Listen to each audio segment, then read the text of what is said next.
Cool. Let's fix some stuff. All right. That means that we are ready to dive back into Barovia, uh, where nothing bad ever happens. So, before we get too far into our recap, why don't we learn a little bit about who we have at the table? I'll start us off. I'm Connor. I'm playing Valen. He is a drow shadow magic sorcerer from the Underdark. He has been traveling the land for decades with his shadow hound companion Nyx.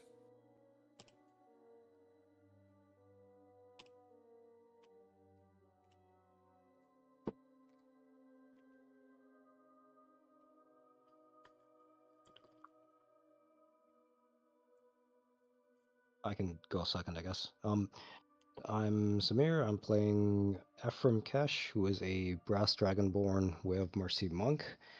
And in the recent course of events, he's learned that if you ask things to die politely, sometimes they just do.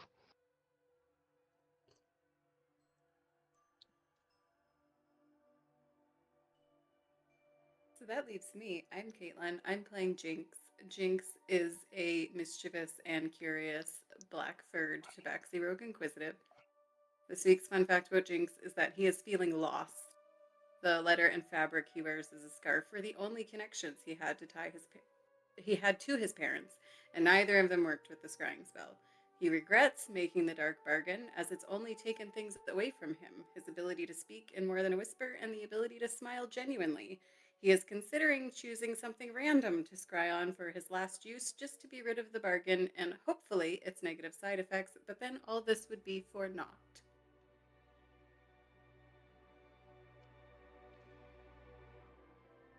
All right.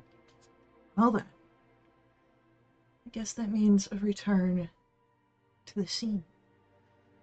Here in Barovia, ever gray and overcast, you find yourself in the ruins of a mansion filled with some draconic imagery.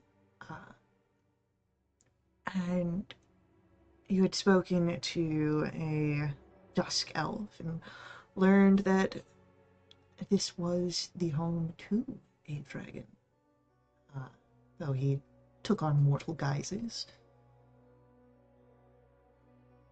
And as you searched the rest of the ruins, you found yourself coming to a chapel covered in fog. And in the fog, you'd battled with some revenants. And you've come out victorious. But there's still more to Argenvestalt that can be explored, discovered. So, adventurers, as we stand here in the aftermath of battle, what would you like to do?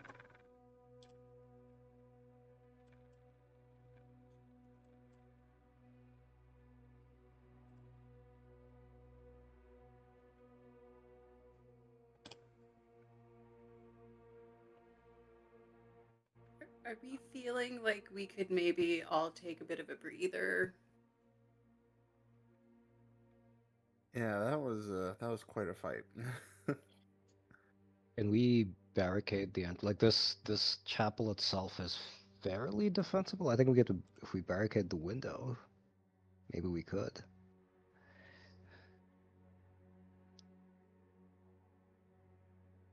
Or like go back into the wine room?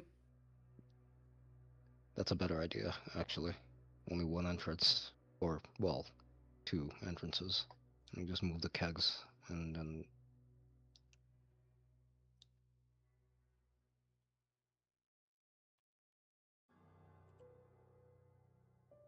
Be a good idea.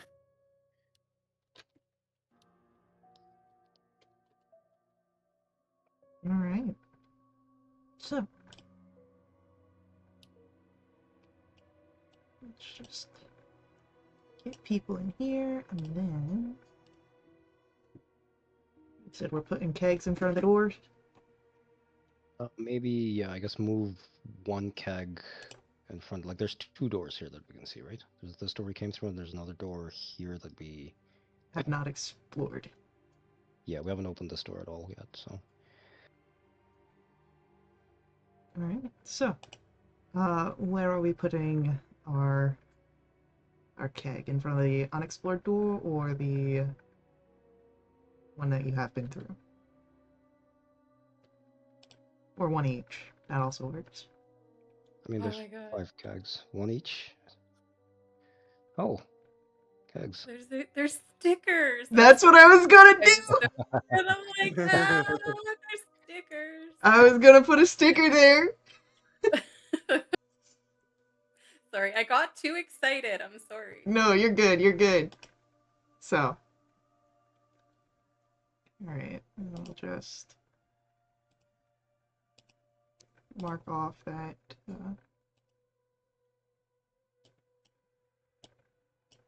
those are active elsewhere. Can I not copy paste this one? No, you can't do a copy paste. Ah, I know, it sucks. I that's try and do it unfortunate. too. But, yeah. Stickers. Jinx is just gonna sit on top of one. Yeah, 'cause easily that done. sounds fun.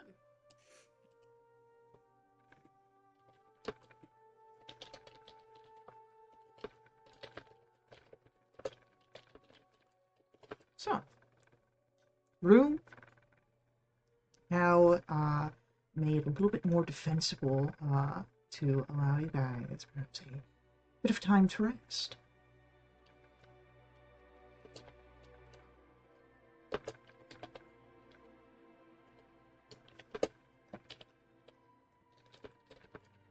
Ephraim is probably the least wounded, so he can offer to take first watch. If we are taking a long rest.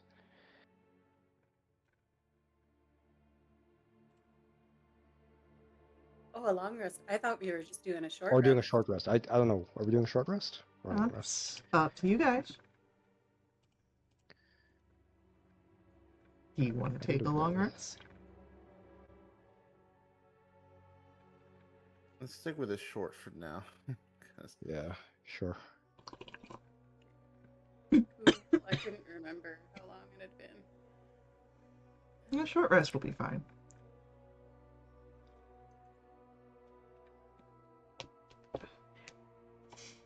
I forgot how much I love tea.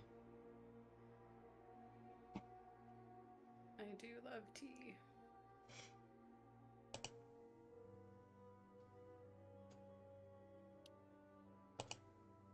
so I'll just take a short rest then.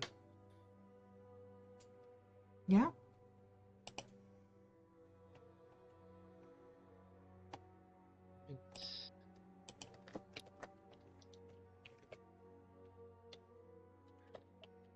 I guess I can remove my frightened condition now.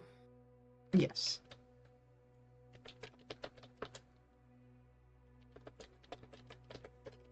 Man, I must not have rolled very well on my hit dice. Yeah, short rest hit isn't resetting the HP for some reason on my end either. I know that there were some bugs earlier with a rollout,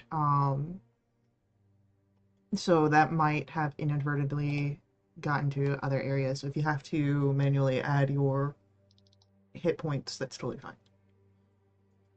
Do they show up in the little log? I did not see any dice come through. Okay, mine showed up. But I can't click to see the breakdown.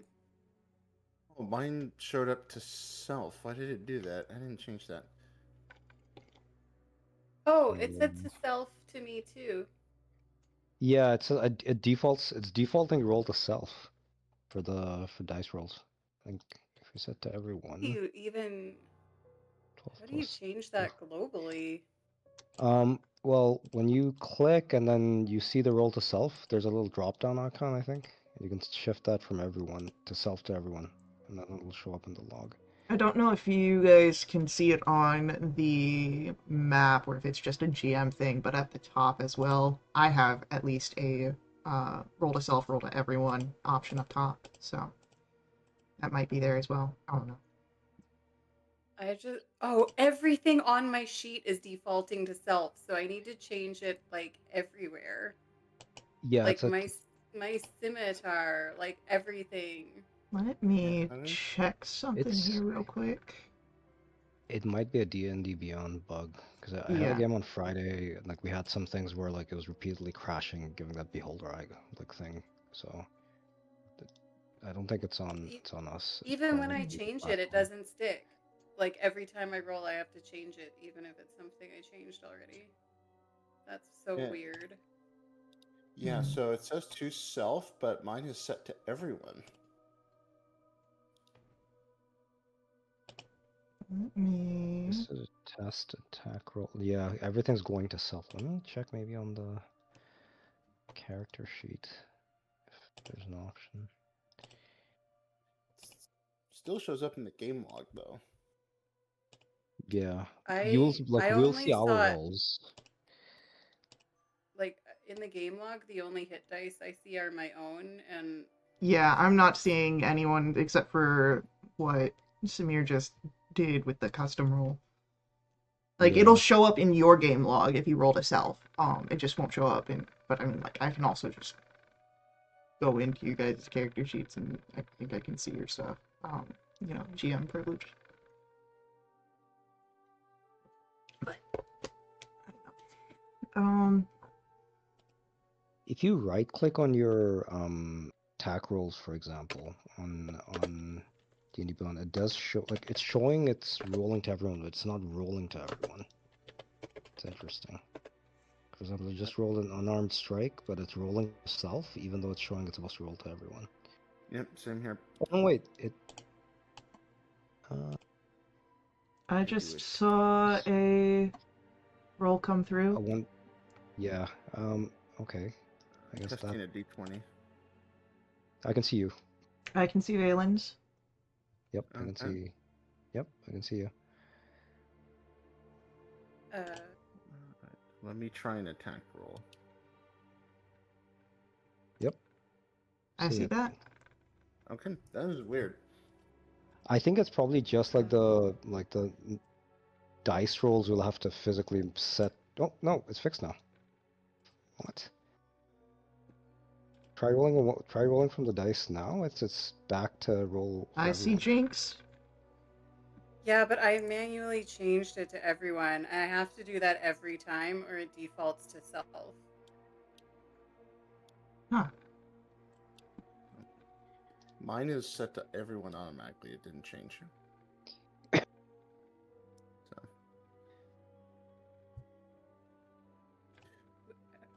I wonder if closing out and opening it again would fix it. That's I'm what gonna try I'm. that. It I'm it gonna did try help it. me. It did help me on another game 2 days ago where I just basically logged out of the browser and then logged back in. That's kind of one of those turn it off, turn it on kind of things. I don't know, they're doing some stuff in the background. It's No, mine still self. Let's try signing out this time.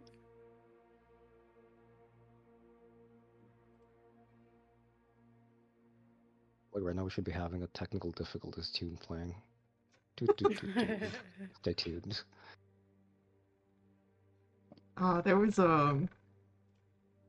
very adjacent to that a Reddit story that I read and probably has made its way around, but a this was a person who played at live games at a table, and whenever the DM had to like do some sort of like changes for some off the rails stuff that the party did, uh, they had like cards that had like little tips and stuff like that, like you'd see on loading screens in video games.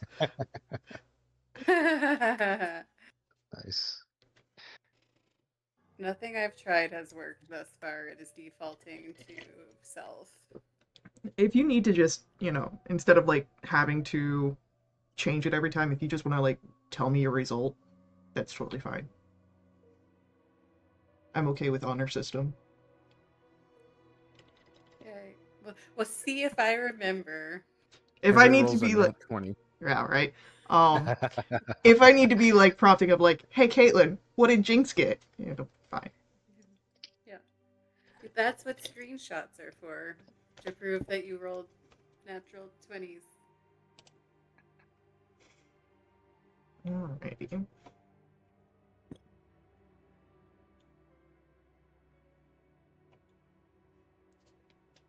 So.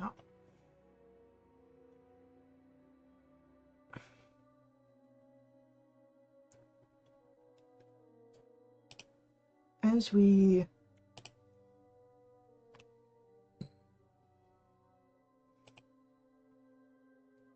uh,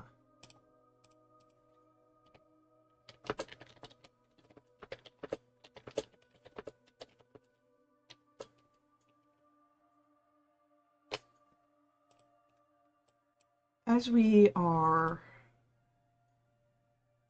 taking our short rest, is there anything that you'd like to do in this time? Any preparations you may have? Any planning you'd like to make?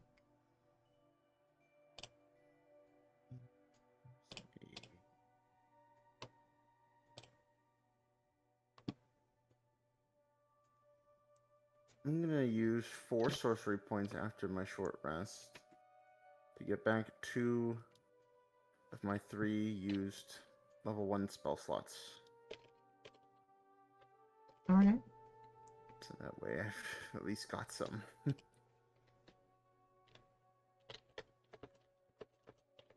don't think Jinx really has anything to do to prepare, but during the watch, I think he's very quiet and his ears are just hyper focused on any noises that might be coming from the keep around them.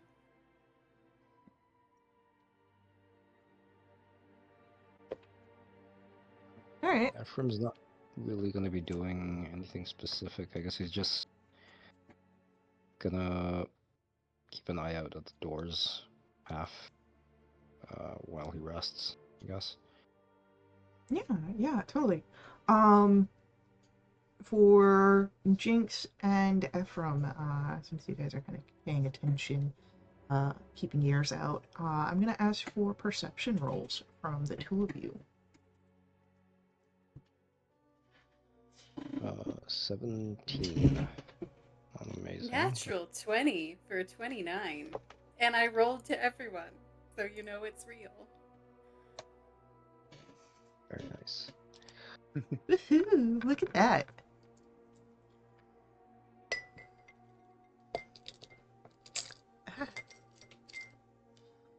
So, as you're keeping your watch during this short rest,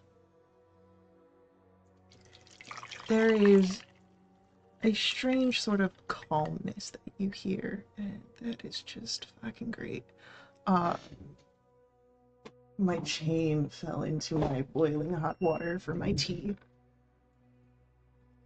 Um, so, there is a sort of strange eeriness that the two of you would recognize as this watch is going on. Um, it is very quiet, deathly so, I would say.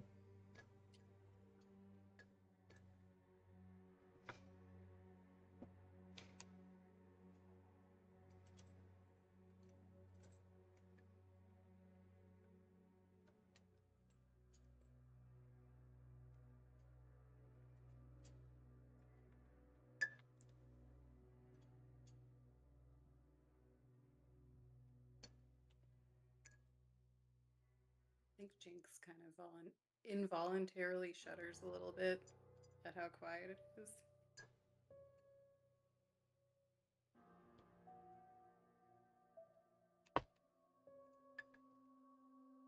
Ephraim finds it soothing, He's not sure why.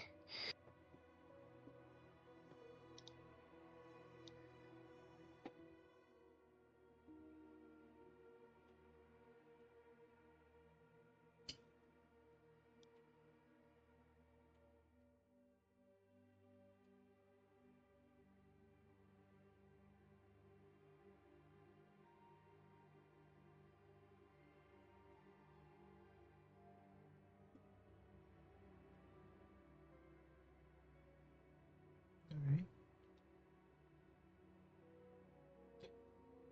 The end of the hour comes upon you, and you, of course, have regained some of the light in you, tended to some of your wounds,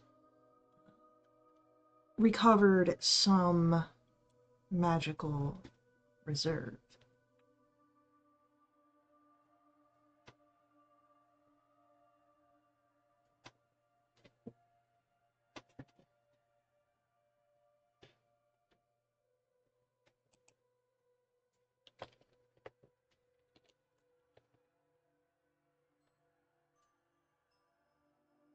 Where do we go next? You have an unexplored room to your east. We've got stairs that you had seen going upwards.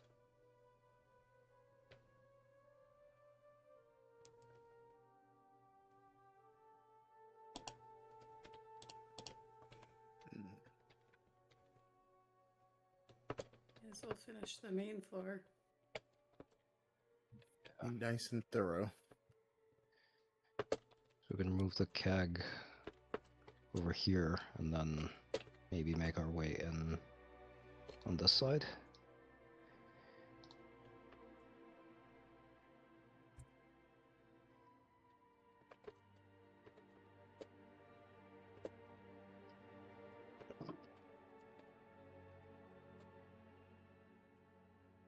All right.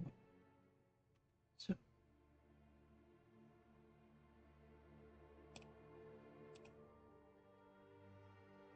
let us open our door, yes?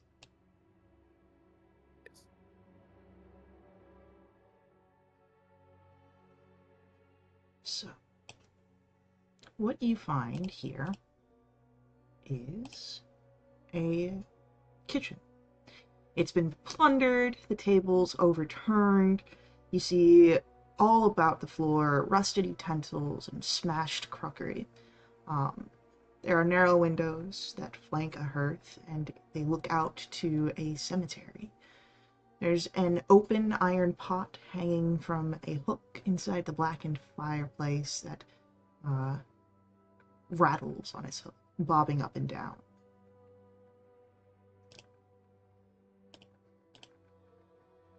There's no fire, right? No fire.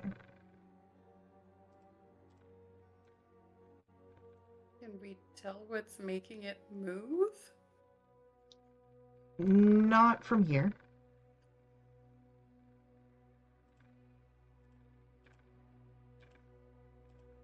Ephraim's gonna take his spear and like just gesture at Valen and Jinx and say, do I poke it?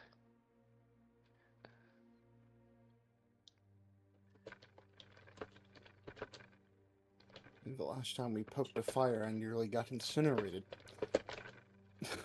That is a good point, actually.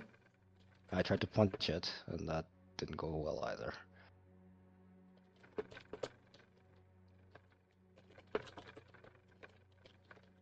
Or do we leave well enough alone? Maybe we stand back and throw something at it.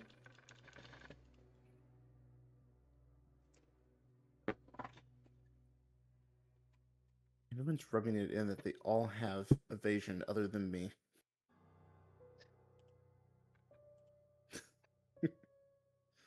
True. I'll just make everyone make a con save instead.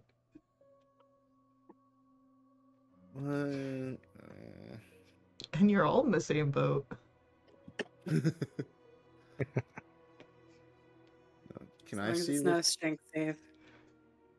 Can I see what's causing this fire? So as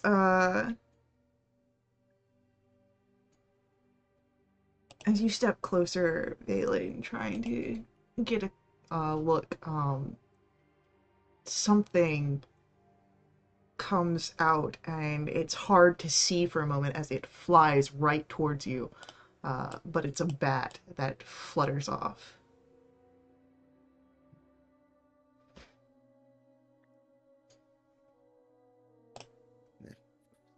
Sleeping in there? Actually, never At least mind. it wasn't a gout of fire.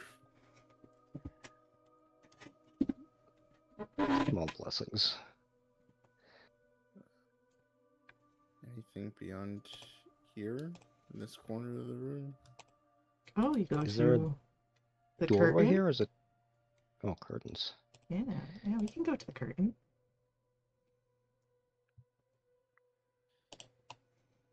I'm gonna have everyone go to the corner and just gently peek through, or like carefully peek through to see if you can make out anything.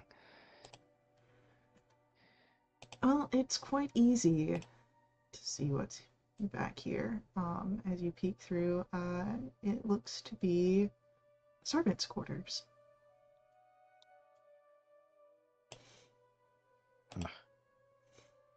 More ransacked beds.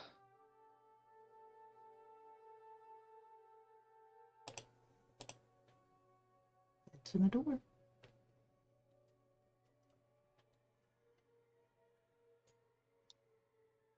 Suppose there's anything of value in here. Nothing. Okay. Unless you value hay and broken furniture, then you have it abundantly.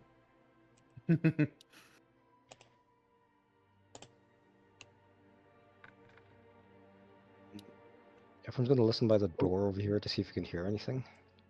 Um, But it's not as quiet as it was within the your resting within the wine cellar. As you can hear a bit of the outside. So it's not as deathly quiet, but you're still not hearing any sort of, chatter or movement. this might be a rear entrance to the kitchen, maybe. Like he uses a spear to open the door, quietly, I guess. All right. Opening the door quietly, you see what looks to be some stairs and and an iron gate, and then another door on the opposite end of this. What? Max, can you stop, buddy? Please?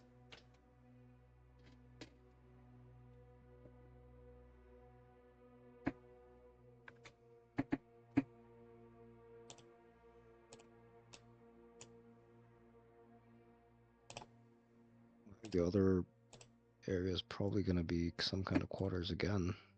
Do we want to quickly check that before we take the stairs from the chapel, or? Yeah. Sure. All right.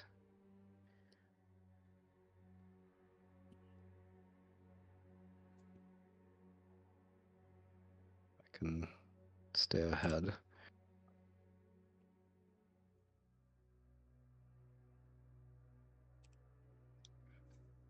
Kind of same as before, just carefully listening in at the door and then opening it with the spear if it's not locked, I guess.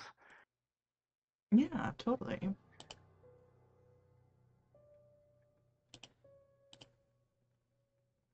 It's an unlocked door, and there's no sound on the other side. So. Opening it reveals to you our parlor.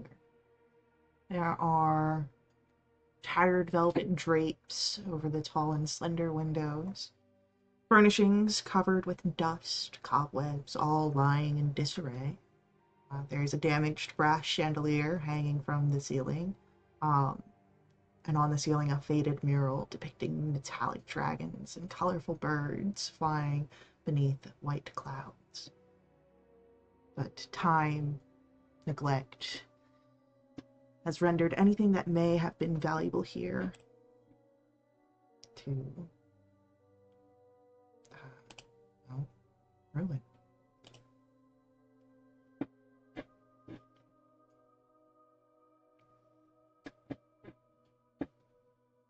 Is there a table or cabinet of some kind on this wall by the Uh, door? Nothing that's actually like usable. Like it's just So debris. no drawers or cupboards to look in for stuff. Not here. Sad. Yeah.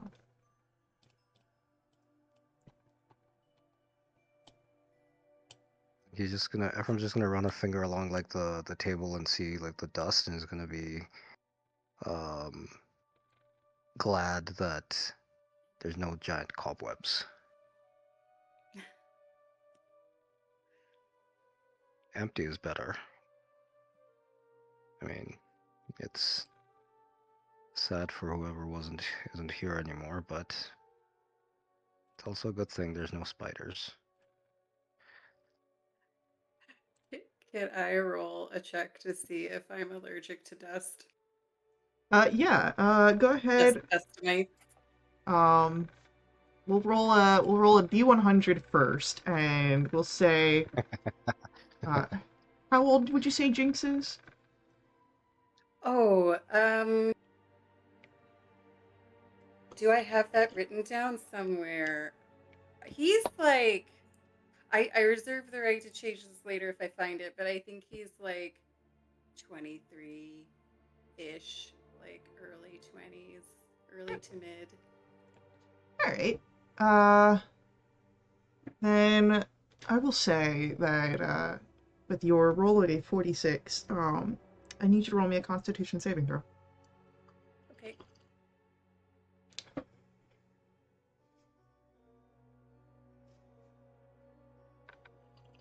That's a 7. Oh yeah, your allergies are fucked up in this room. Jinx sneezes.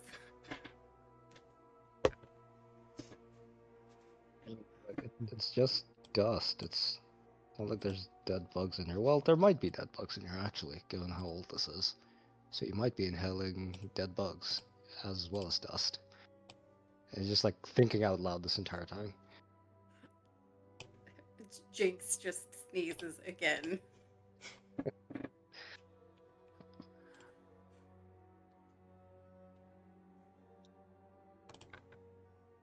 Let me just make a note that Jinx has a dust allergy.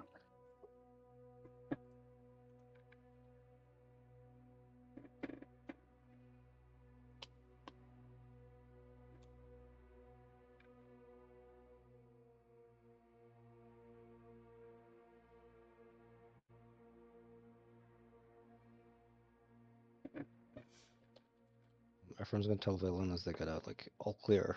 Nothing, no threats. Except, I guess, dust. We can make our way back to the chapel, probably.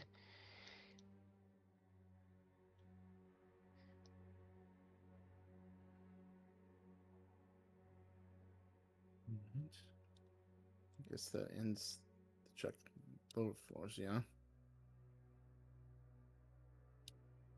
No one wants to go look out in the cemetery? I'm sure we can check that out. You don't have to. I am curious to know what's in the fog of war outside.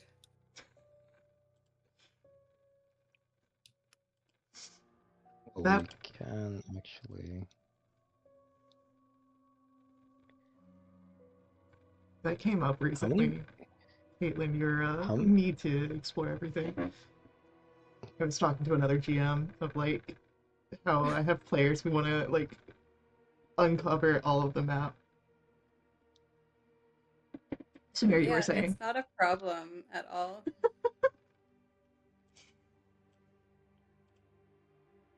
many revenants did we fight again? 3. 3. 3. I'm gonna look out and say I count 5 disturbed graves.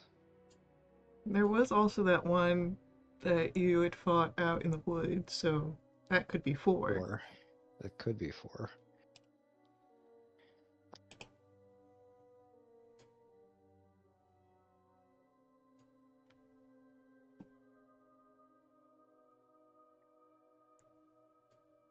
We want to check if there are names in these disturbed graves.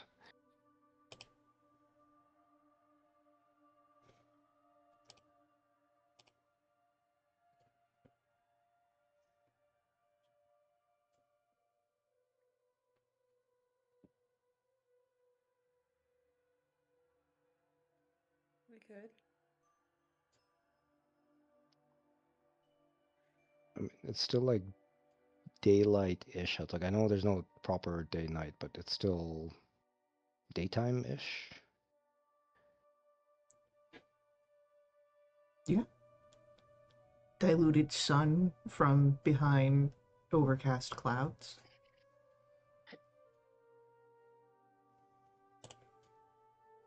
Well, if there's times to go in a graveyard, I mean, not nighttime is probably better, right?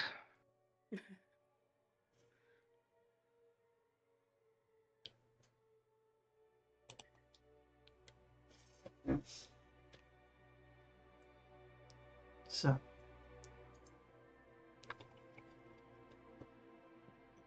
you can easily slip out to the cemetery. It's tucked neatly into the shadow of this mansion, shrouded in fog. There's a 7-foot tall fence of wrought iron enclosing everything. And to the northeast stands a mausoleum.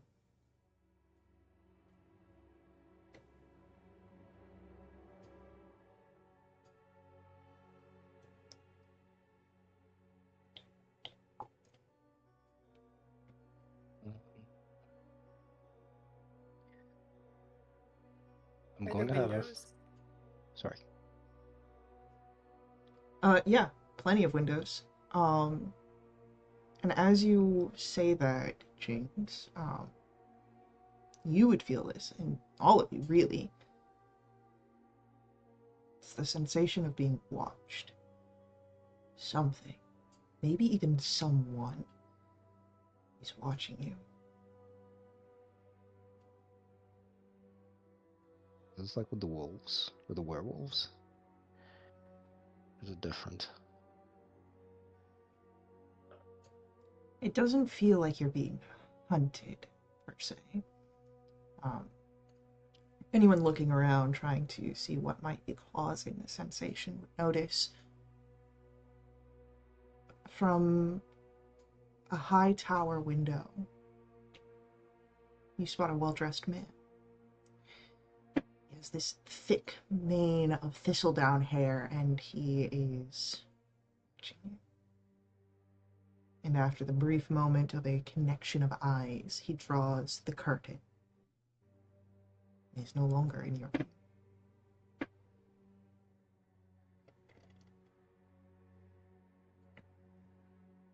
Please tell me someone else saw that guy up there.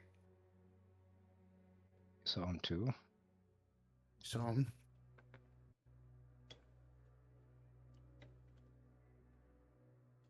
he wasn't immediately hostile, so that's something. Yes, but he was on way up high in the tower, so that doesn't mean much. If he was in front of us in non-hostile, that'd be something different.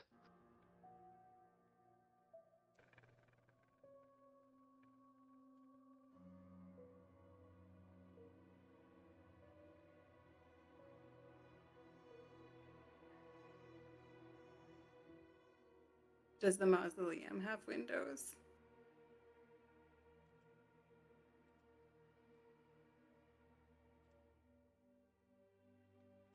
That is an excellent question.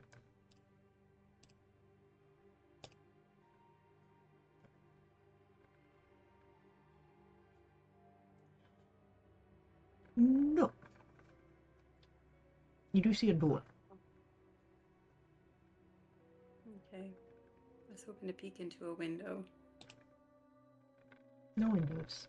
Anyway. Just Sorry, door. Severe. I think you and I spoke at the same time a few minutes ago. I'm gonna have Ephraim examine the graves over here before heading back up here real quick, just to see. Do they seem like they've been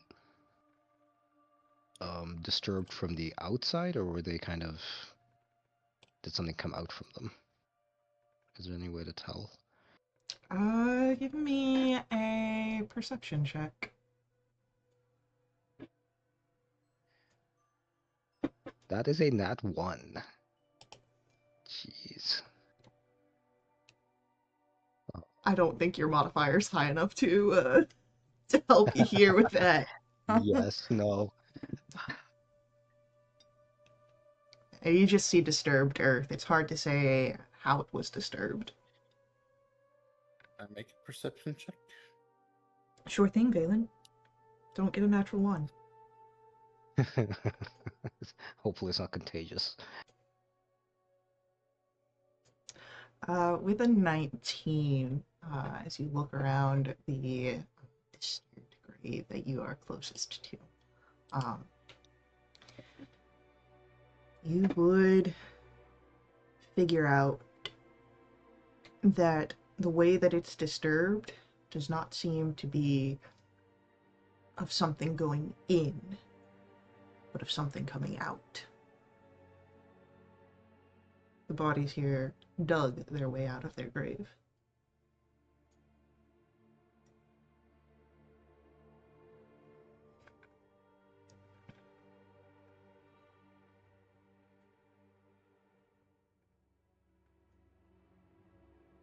Can you repeat that one more time? You would see that the way that the dirt is formed, it shows something moving out rather than something going in. So it seems that the bodies have clawed their way out, as you don't see any bodies here. Empty graves. Okay. And we're the only ones that have come through that door, right? As of recently. Okay. I would also say that with your 19 perception check, you would notice that the surrounding gate here, undisturbed. Not broken at all. Let's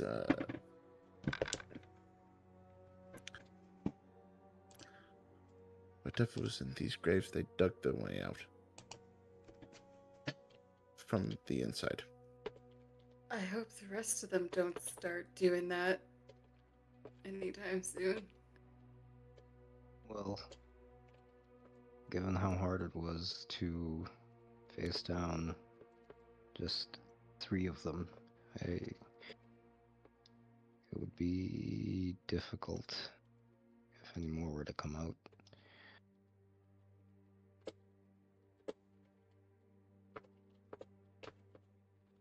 Since we're here, do we want to check on the mausoleum as well? Does the door appear to be locked or recently opened? Give me an investigation check to see if you can find those signs.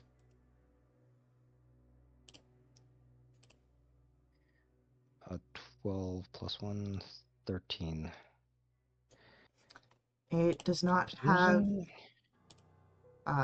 signs that it has been recently disturbed or opened in any sort. Okay. Do any of you is doing this thing where even if I click on a roll, it just shows a custom roll? Okay, that's fine. I had a +1, so never mind.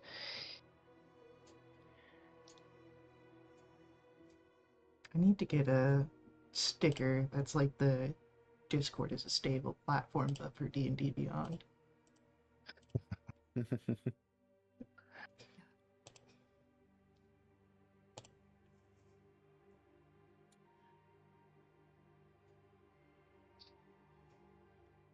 I can't. Does it?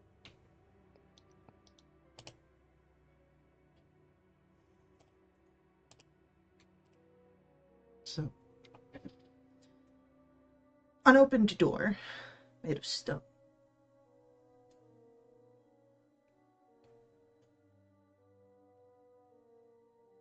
And can we open it?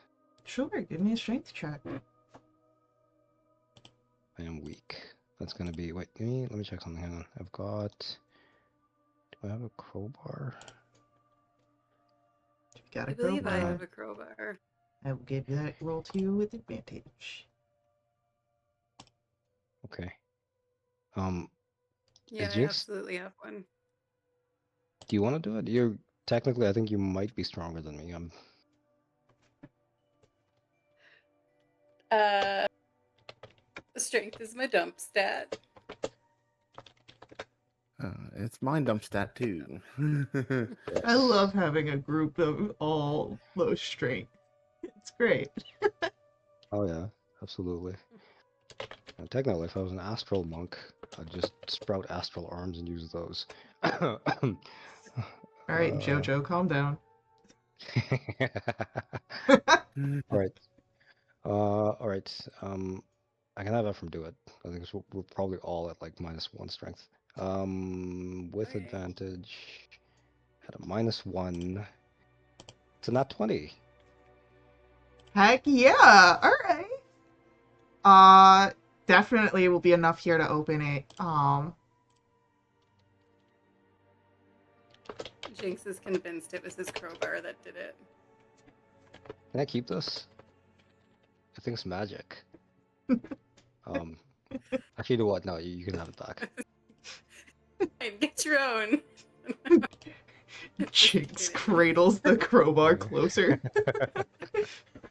Ephraim just very sadly gives it back as Uh, the door creaks open. yeah, so as we open our mausoleum door, do-do-do-do. Bam. Stepping in, it's chilly in here. It is stone, and it's not particularly warm in Barovia to begin with. But you would see in the low light a sort of resplendent, if somber, elegance here. Tarnished, silver-plated gargoyles, shaped like dragon wormlings, cling to the stone tiled roof as you pass underneath. And you see the name, of course, engraved, Argenvost. An interior here is dusty, unfortunate. Let's get another con save.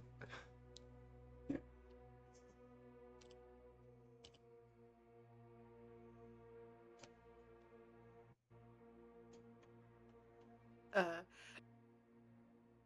that was an 8. Yep, it's bad again. Um, but you would notice that in the white marble upon the floor here, um, alcoves, each sort of raised above the main floor. And on the far wall is what looks to be some sort of verse. I know for a fact one of you might be able to read this, but let me just double check.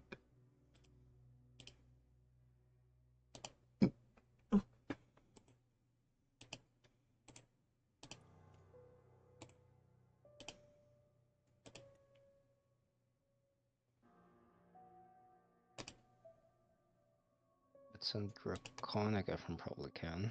That's what I thought it was. I was just making sure if anyone else could. Yeah. So Ephraim, Ephraim, you see it immediately. This is a draconic script. You understand it. And it reads, "Here lies the bones and treasures of Argynvost, Lord of Argynvostholt and founder of the Order of the Silver Dragon."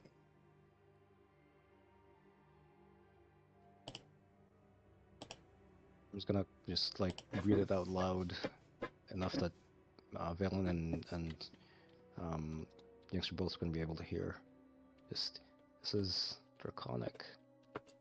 Haven't read Draconic here before. Here lies, and he's gonna repeat the entire verse. The bones and treasure of Argynvost. Founder of the Order of Silver. Sorry, you said I half skipped it. Founder of the Order of the Silver Dragon. Founder of the Order of the Silver Dragon, and owner of Argynvost. Oh, okay. Yeah. Look at the map again. Title. Argynvostholt.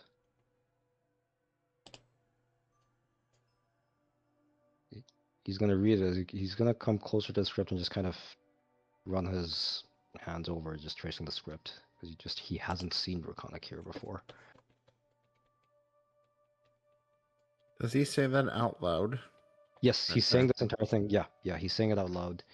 Like again, he's not like he's kind of monologuing almost. I'd say. Like I haven't seen this script here before. And then he's going to narrate the whole thing. Here lies the bones and treasure of Argynvost, founder of the Order of the Silver Dragon, owner of Argynvostholt.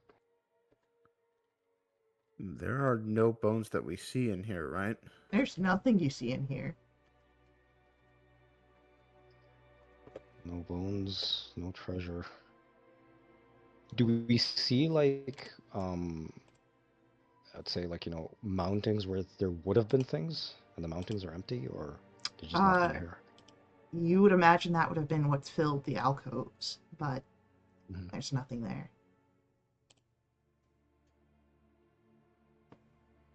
Well, the Savid mentioned that this place is haunted by the dragon that used to live here. But you'd think its bones would still be here.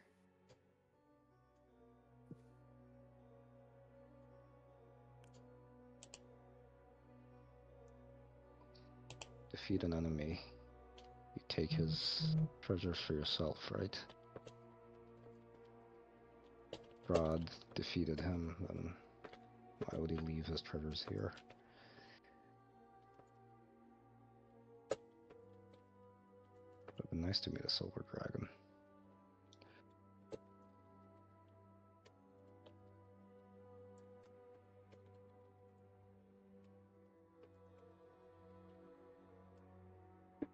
You'll be lucky and find the bones.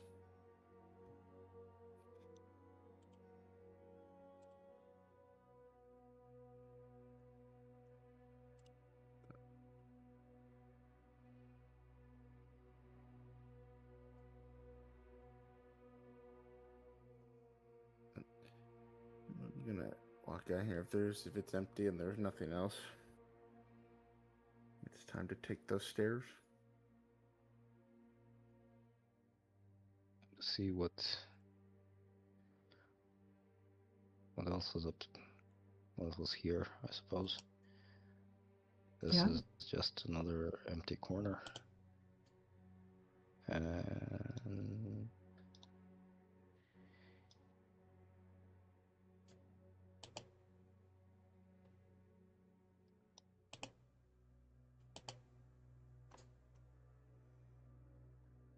All right. So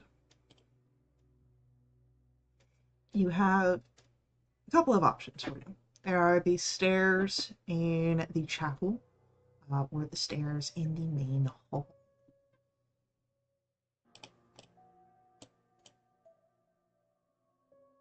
Do you wish to travel?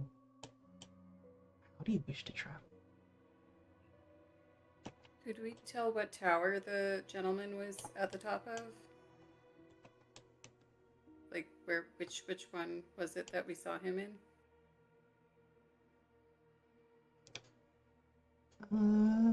Do, do, do.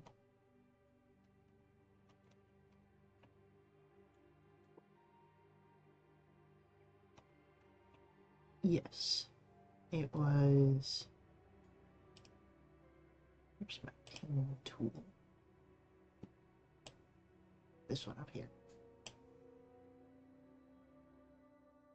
Or, well, this one. It's in this area.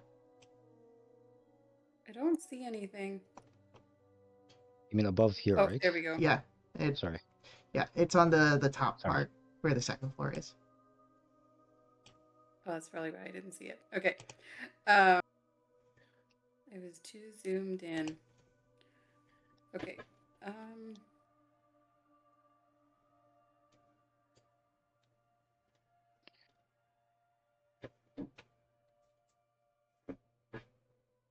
Might be We saw better the to take the shadow go up chapel the main one. entrance.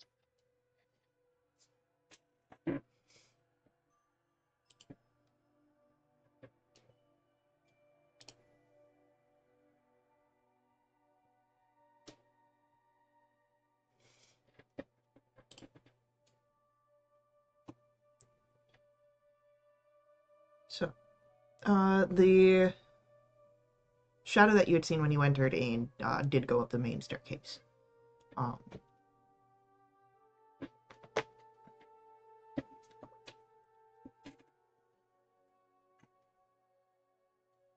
Staircase just it would lead up to a bigger open area. That would be a bit exposed, I think.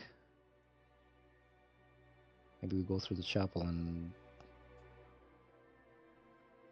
apply a little more finesse, if that's possible. Yeah, it's worth a shot.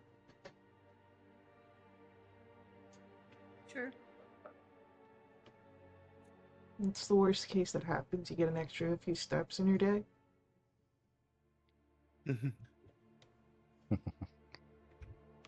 I'll have Ephraim volunteer to stay up front since he is a little more able to take hits or deflect them. Would you prefer to be in the back, Phelan? Jinx will whisper to you. Yes.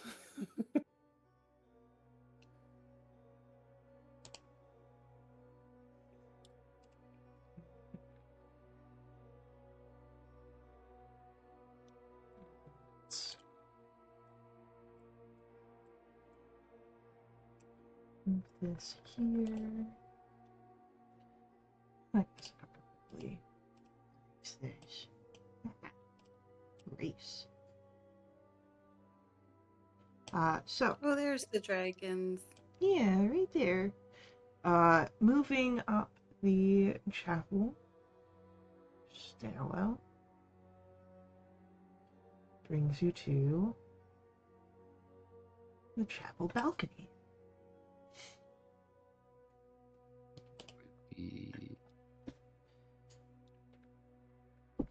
There is present here an exquisitely carved wooden throne. It's at the west end. You see it's between two doors. Each are narrow archways. There are narrow archways that leading to the spiral staircases to exit out from. And you see the iron chandelier with candle holders that hang from the high ceiling. And from this vantage point, you can see that the candle holders are shaped like tiny silver dragons.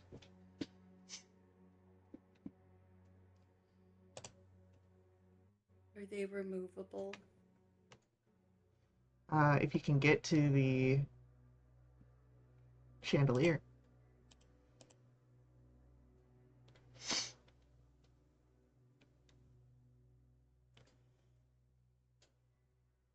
I missed that it was a chandelier, and I thought it was like on the wall, like a wall sconce or something. No, it is a chandelier.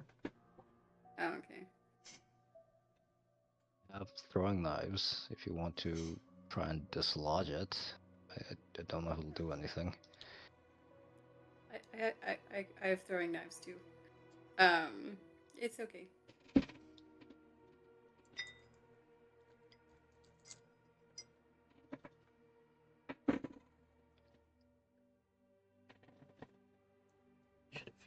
Wait, Valen, you Yeah. you could technically throw a firebolt at the chandelier base,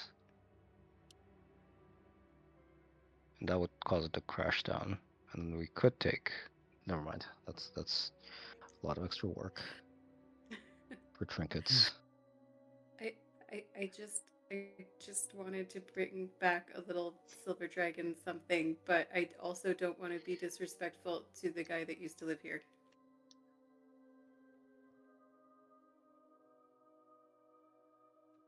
Well, we're on the upper level, so we might find something.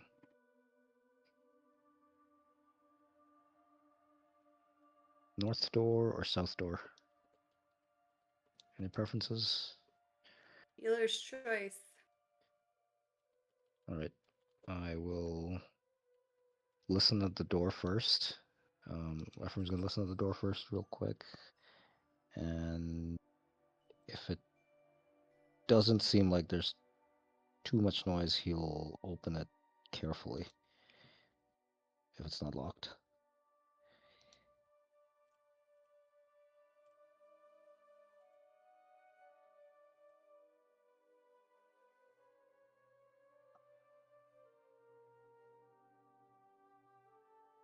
Uh,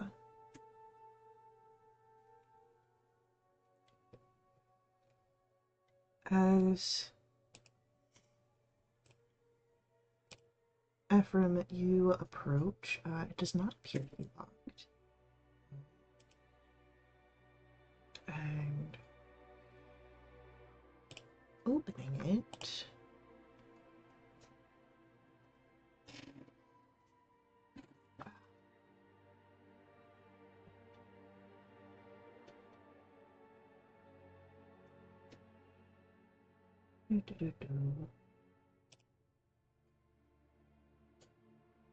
you see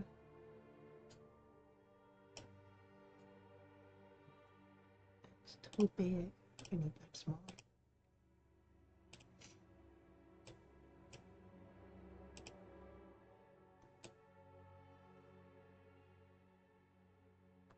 That there is a lot of space here.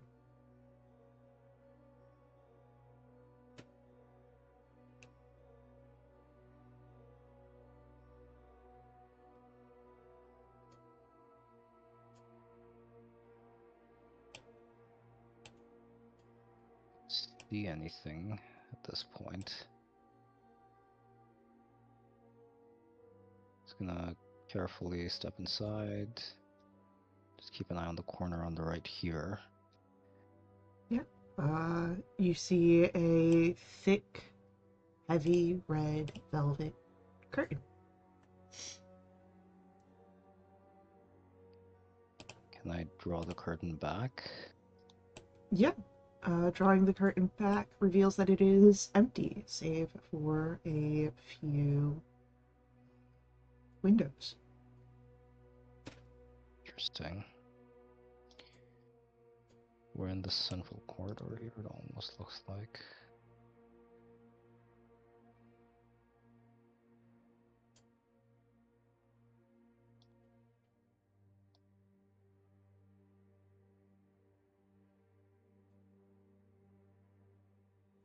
Could I check this curtain?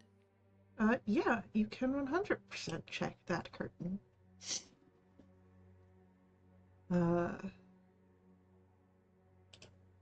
Much the same, there is a red velvet curtain, and you would notice that it ripples ever so slightly. Opening it, you'd see that one of the windows here has broken, letting in a small breeze, but there is also a black cloth that covers something atop a white marble pedestal.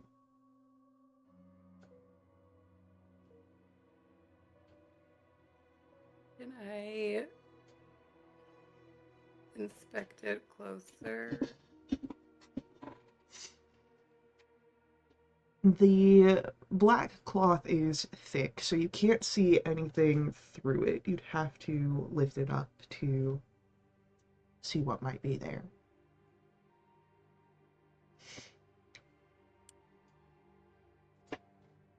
Okay.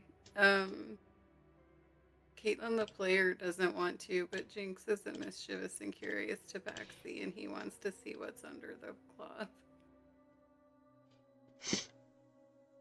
All right. Can I just like peek under it? Just like,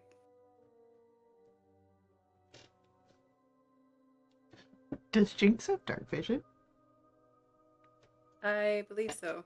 Let me check. Yep, 60 feet.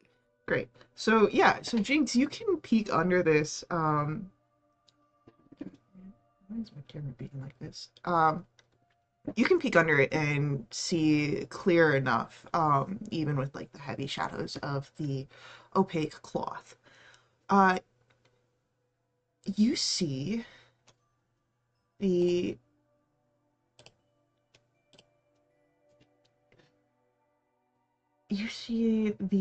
severed head of Valen mounted here on the marble pedestal.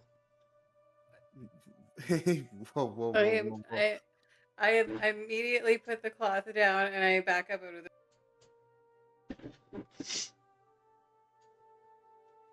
And I look around and try and find Valen. Yeah, you see Valen.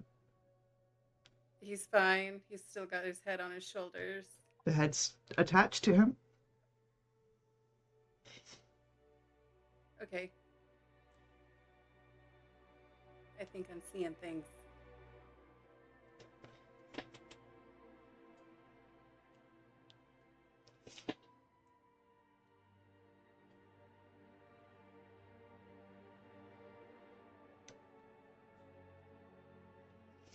I will say that out loud. In my whisper. That you're seeing things? Yeah.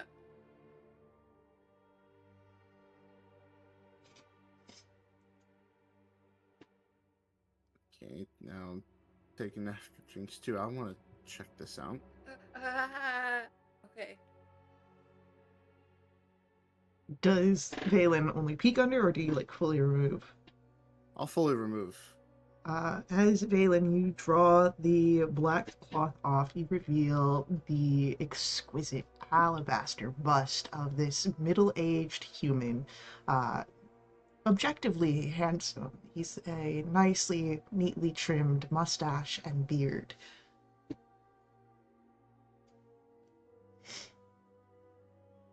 Hmm. Was this what you were scared of? Jinx will Appears peek to his be head an- around the corner. Appears to be a normal bust. It didn't look like that a minute ago.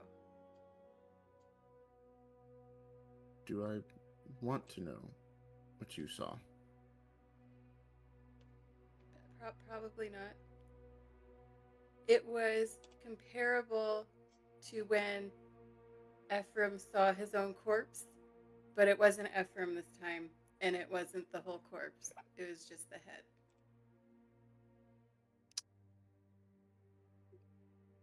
Valen will give that look like enough.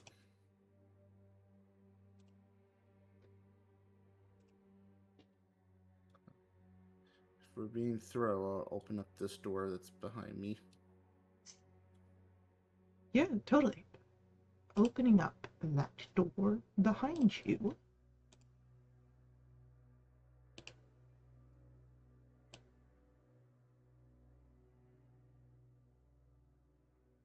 You see a iron tub, wood paneling on the walls that rises up to 3 feet.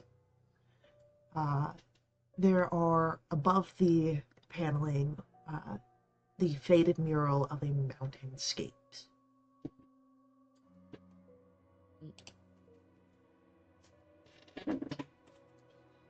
this nice artwork in here.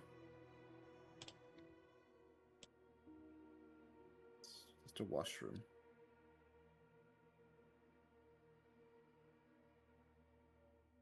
Jinx will peek in. Do I see the mountainscape or do I see some kind of nightmare fuel on the painting?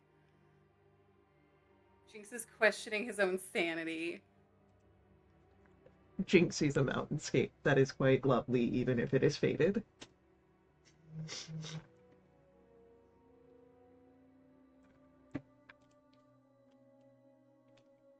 We'll get other people seeing weird shit. They just have to be curious.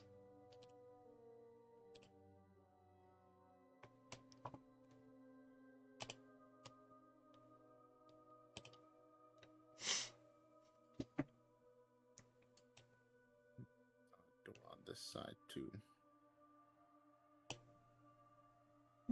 This is all open space.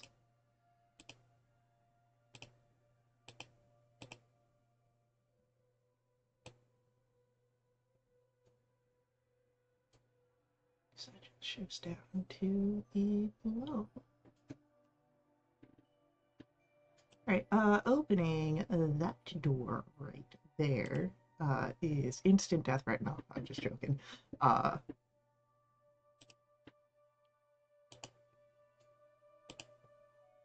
The first thing that hits you is the sort of damp smell.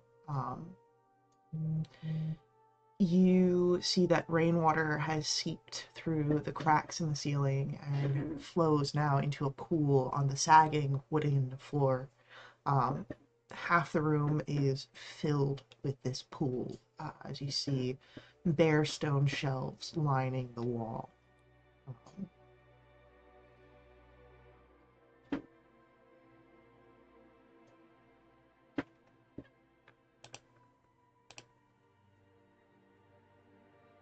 want to go in there.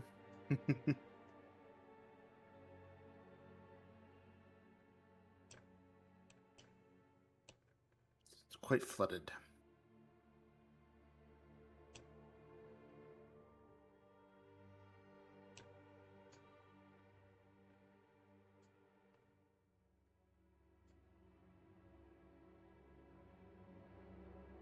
Did we check the south first and leave the guy of indeterminate temperament for last?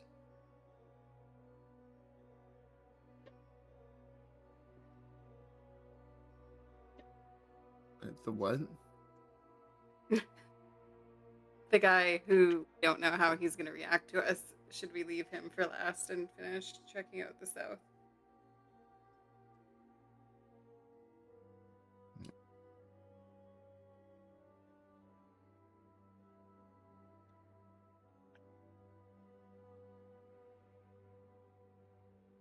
Figure out what room they're in.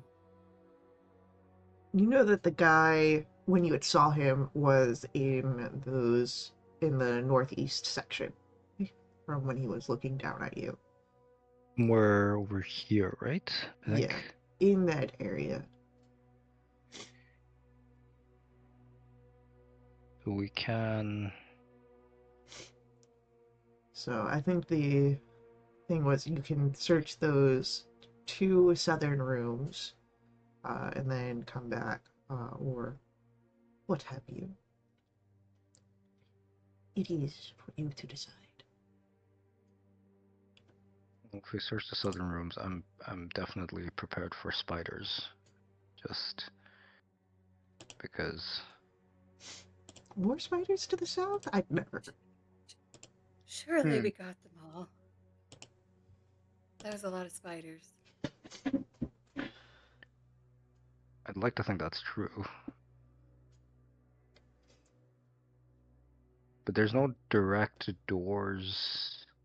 Oh no, there is. There's one here and there's one there. But this is like the exterior face is kind of the walls are kind of crumbling off as well, right? Like here you can kind of see at the very south, like the wall's gone. It's just exposed to the elements, kind of. Yes.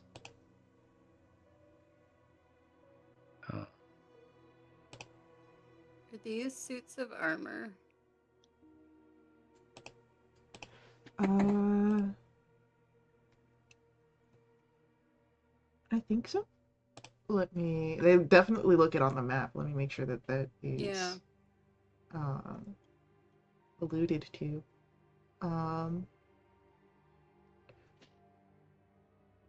They are balusters that are carved to resemble knights in armor. And there are weapons and shields that festoon the walls. There are alabaster busts of handsome men.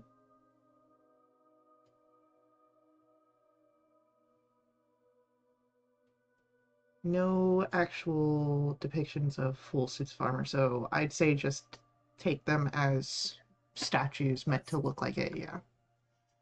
Busts. Because there was a bunch of busts downstairs, so maybe it's just more of the same. Yeah. More busts.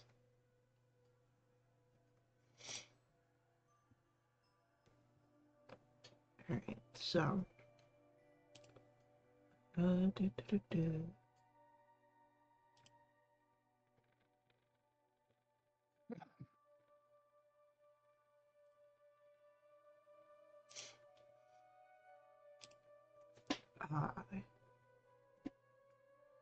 So, as Ephraim, you can see there is a portion of this door already ajar in this room, and looking even from without having to push the door entirely open, you see, much like here in the hallway, that the southern end of the room is collapsed.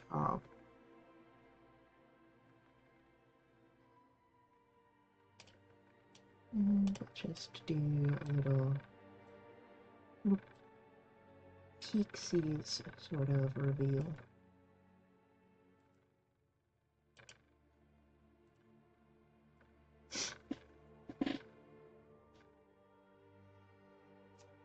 More broken things, I think. He's gonna say this and try and step inside stealthily, I guess. Yeah, go ahead, give me a stealth roll.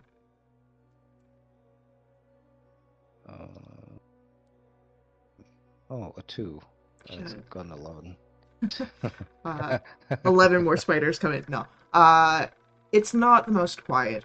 You all hear the creak of the sort of ruined floor, as again, the elements have been tearing into it for who knows how long. But it holds your weight. But yeah, there's nothing in here except for debris.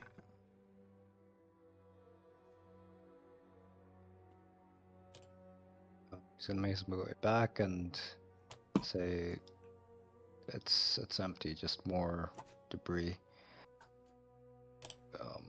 and dust, I guess. So it's a good thing you're both here and not in there.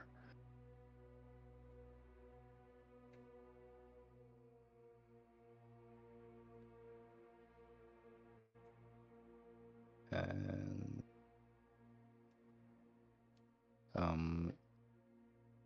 if Jinx and Villain are okay with it, he's gonna open this door as well to see if there's anything inside.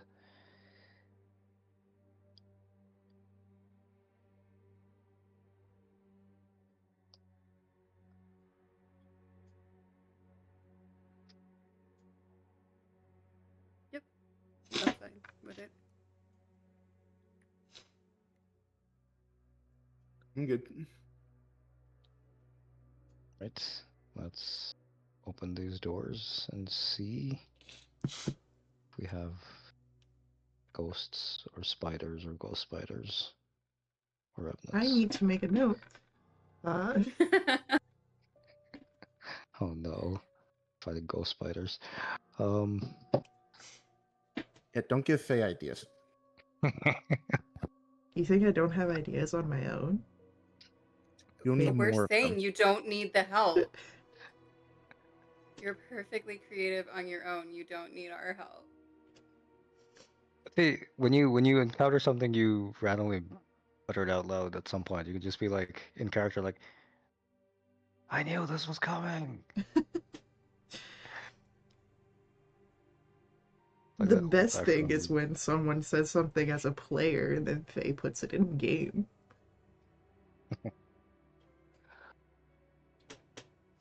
But much like the other room, this one, again, exposed to the elements. Nothing that you can see in here except for ruin. Well, I guess that just leaves the north quarter remaining. Yep.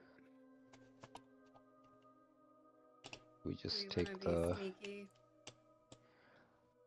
I don't think we're. Do we still feel like we're being watched now? We're not anymore, right? No. Give me perception rolls.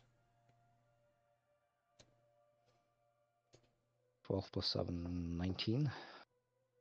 Alright. I can't roll below a 10, so that is really a 19. Ephraim and Jinx spot this.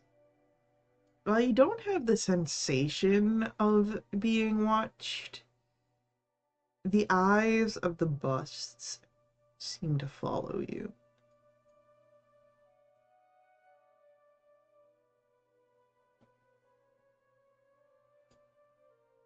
Jinx wants to look closer at one of them.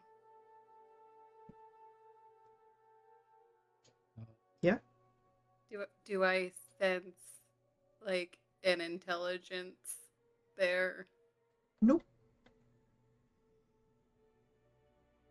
This place is giving me the creeps, guys.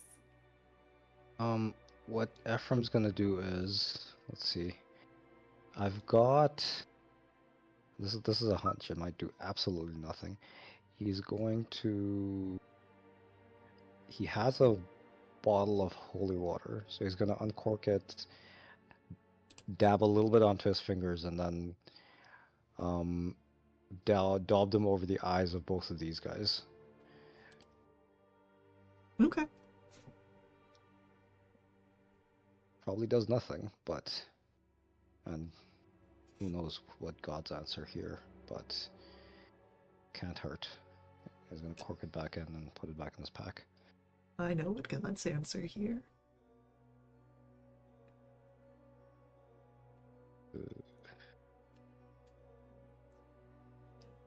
As you move away from the southern hallway, you would all notice something. The north alcove, the curtain that was drawn, has once again found itself closed.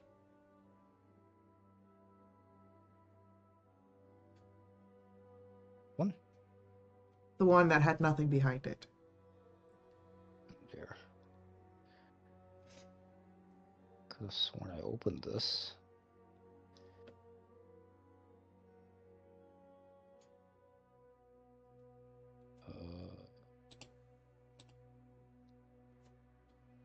Well, Jinx took the last one, so I might as well. Ephraim's going to open the curtains. Opening them once more reveals again it is empty. Bats.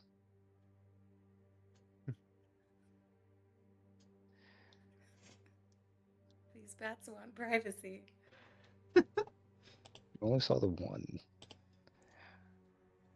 I understand if it was two, but anyway. I'm not here to judge.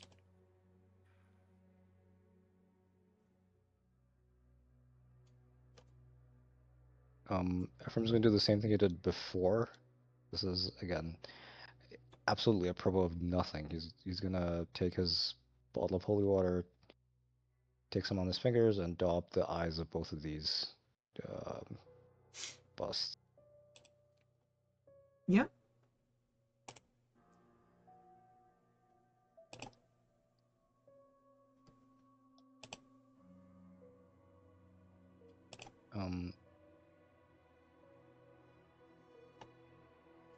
East or west? He's asking Dylan and Jinx. Let's do east. East. East it is. Alright. He's gonna be sneaky because again, he's gonna try to be stealthing along, I guess. Alright. Um, There's an open door next to you. Go ahead, roll stealth roll.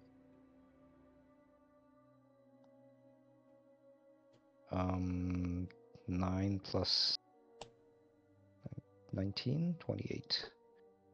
Alright, so you see 19 plus 9, here 20. what looks to be a guest bedroom of some sort. It's haven't seen anyone. It seems quiet. Moving in. Do, do, do, do.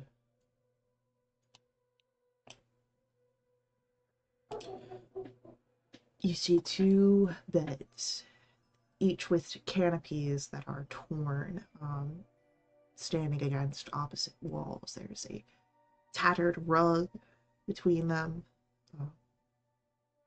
and set into the far wall is a fireplace blackened with soot.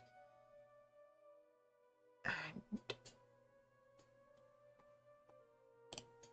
I believe that Ephraim and Jinx would hear this, but let me just double check.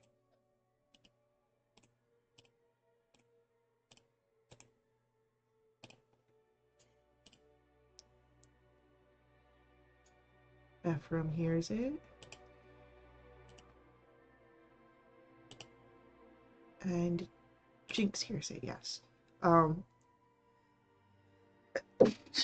Excuse me. Bless you. There is a soft hissing that comes from the fireplace.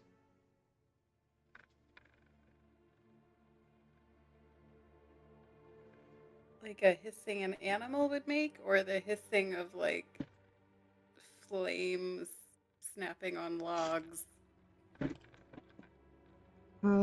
What's your passive? Either survival or animal handling. Both would be 13. Hard to say for sure. Does it resemble an animal sound? What's your passive animal handling? Passive animal handling would be 14. Passive survival is 17. Well, it definitely doesn't sound like the hiss of fire trying to sort of start or catch.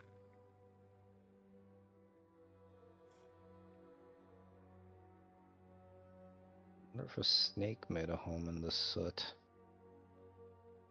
In which case, I think we can just leave it where it is.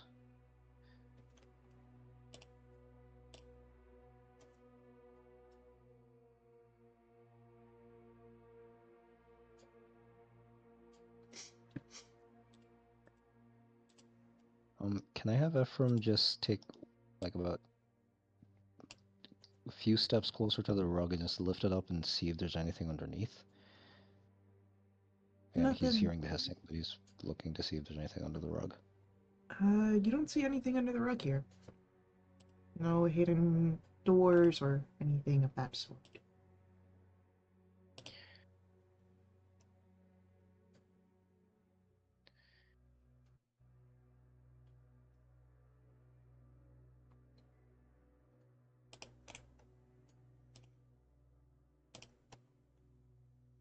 I'd say let's leave the chimney snake where it is. And we Okay. can look for. I mean, the last chimney creature encountered basically burned us. So at this point, Yeah, but this one not doesn't seeing sound the. like fire. Just gonna quickly check if it's a snake. Can I cure poison? I can technically. Yes, I can. Well, not good with animals. Maybe there's a baby dragon in there. When Jinx says baby dragon, everyone's just immediately gonna be like, huh. Well, what's the worst that can happen? If I get bit or poisoned, I can always punch myself and I won't be poisoned anymore, so. I'm gonna have him scoot a little bit closer to see if he can make out a creature in the chimney. From that distance, no, but you're still hearing the soft hissing. So if you'd like to press forward, you can. Does it sound distressed?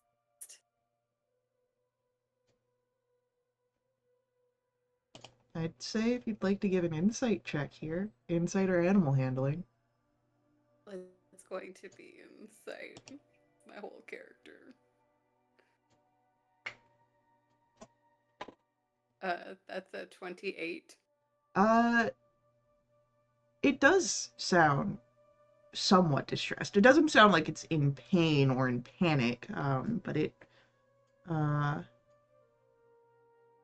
it definitely doesn't sound happy. I think it's upset that it's stuck in the chimney. I'm gonna have Whatever it is. Ephraim. Okay, I'm gonna take a small risk here. Ephraim's gonna say in Draconic, he's gonna say the words friend a few times and attempt to come a little closer to the chimney. As you get closer, you would see a small creature,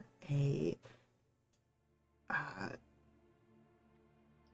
a dragonette. It is made of ash and smoke as it sort of presses itself into the fireplace. It takes a very territorial stance. And hearing that you speak Draconic, it also speaks. And you hear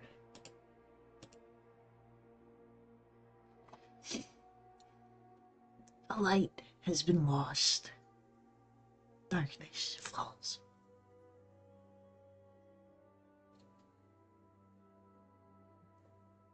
I'm gonna respond in Draconic. The the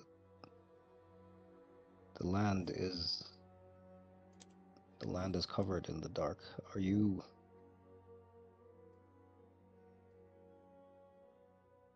you a friend of the owner of Argynvostolt?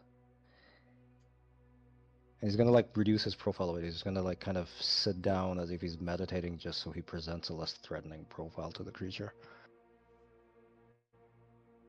The wings are still sort of out, sort of creating this larger appearance. And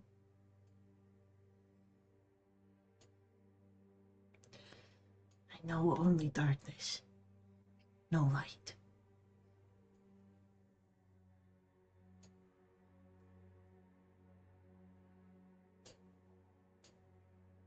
How can we aid you? Do you wish for more darkness, or do you wish for more light?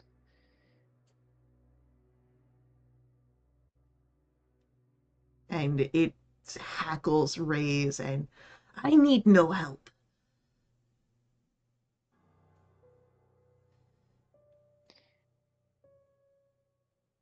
Then would you be willing to help us? And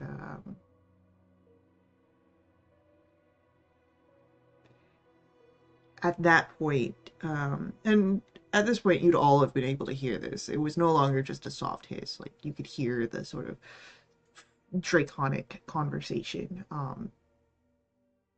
But you all hear a louder hiss as this thing is going to flap its wings, beats it, creates this puff of soot, and then flies out through the smoke, past you all in the room. Who's at the back of the room? That would Oh, be we Jinx and Valen. Valen is actually, uh, I'm assuming you're still kind of at the doorway. yeah. You would watch as this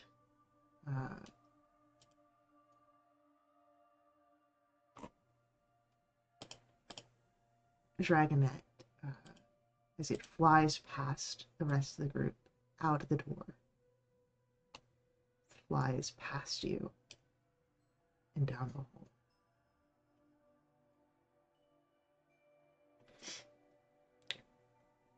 This thing doesn't move terribly quick.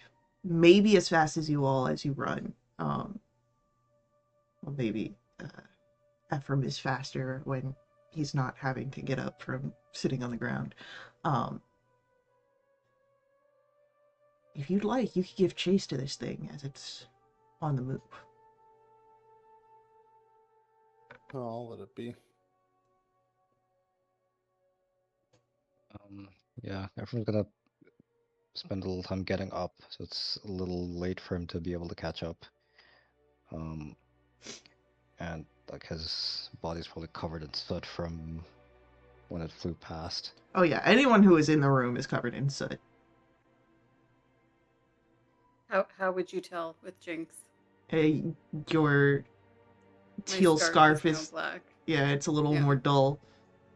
Except in the back. Yeah. Ephraim's gonna quickly narrate what very brief conversation they had. I don't know these creatures very well, but I guess Jinx was right. It was some kind of a dragon. Not a dragon, but some distant relative, I guess. Maybe a creature that belonged to this place before. Seemed antisocial. Anyone would be if you have strangers coming into your house. That's why I offered help, and it grew angry, and I asked it for help. It flew away. So I don't know. I'm not really sure any other option would have worked.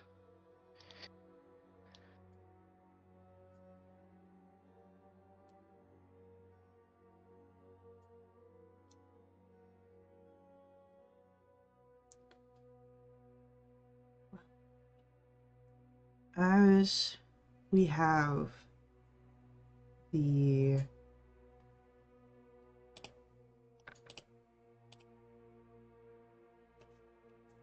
uh, conversation sort of relayed to the rest of you, uh, I say that this will be a great time for our mid-session break, and we'll come back with some more exploration of Arkanvist. Times.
we've got a mansion to explore.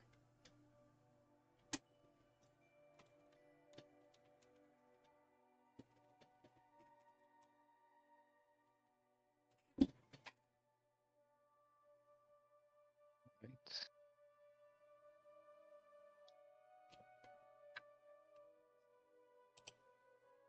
We went for east, so we'll keep going east. As you step past that corner into the hallway, uh,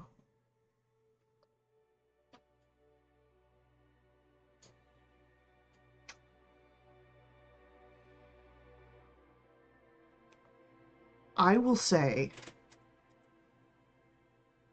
there is a moment here that this is going to be for Jinx and for Valen. Okay. You have an opportunity to make a dexterity saving throw here. Oh, oh boy.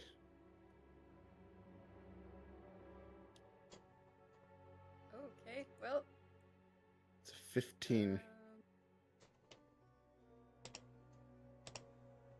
Oh, that is terrible. That's awful. That's a 13.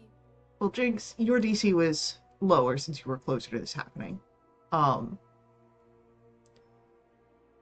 Rather than leaving Ephraim alone to what ill fates have dedicated this, the two of you see the sparking of something manifesting, and you move, getting into that area just as a wall of stone cuts you guys off. Nope. Healing goes back. As a wall of stone appears to cut you all off. Right there. As the wall of stone appears, the doors open,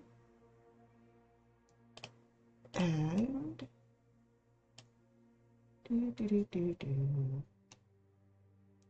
as these doors open, you hear battle cries as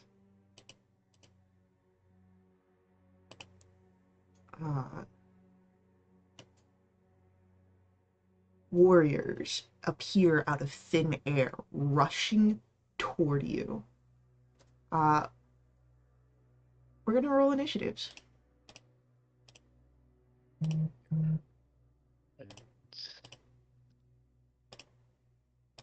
16. 12. 15. For some reason, it's only showing custom rolls. Odd.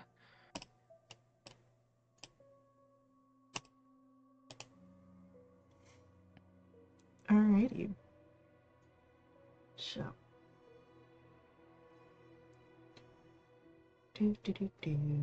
Let's get some battle music.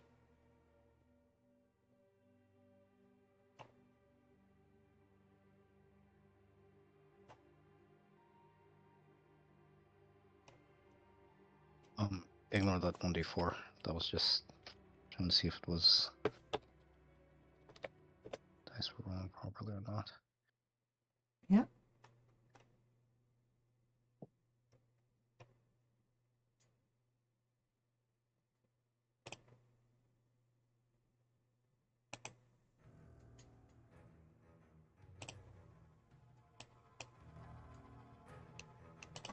Alright, so we've got our warrior going first.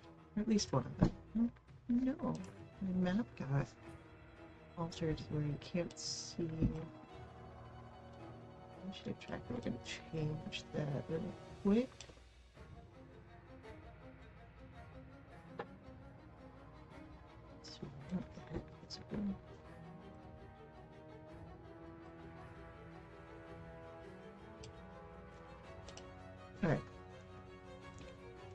So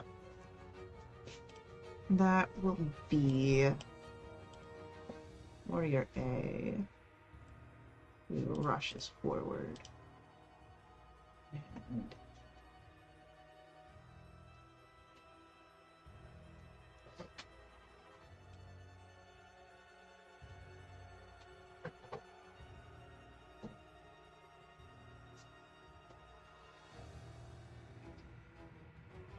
alright, and as he moves in, he disappears again as he reaches there. Ephraim, it's your turn. Okay, that's interesting. Going to, like, he came up to here and then just disappeared, right? Just disappeared. Interesting.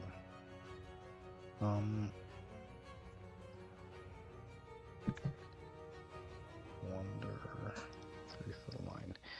I'm gonna try something. Ephraim's gonna move. Just move around Valen.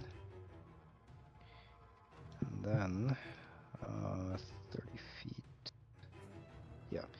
He's going to inhale and then exhale a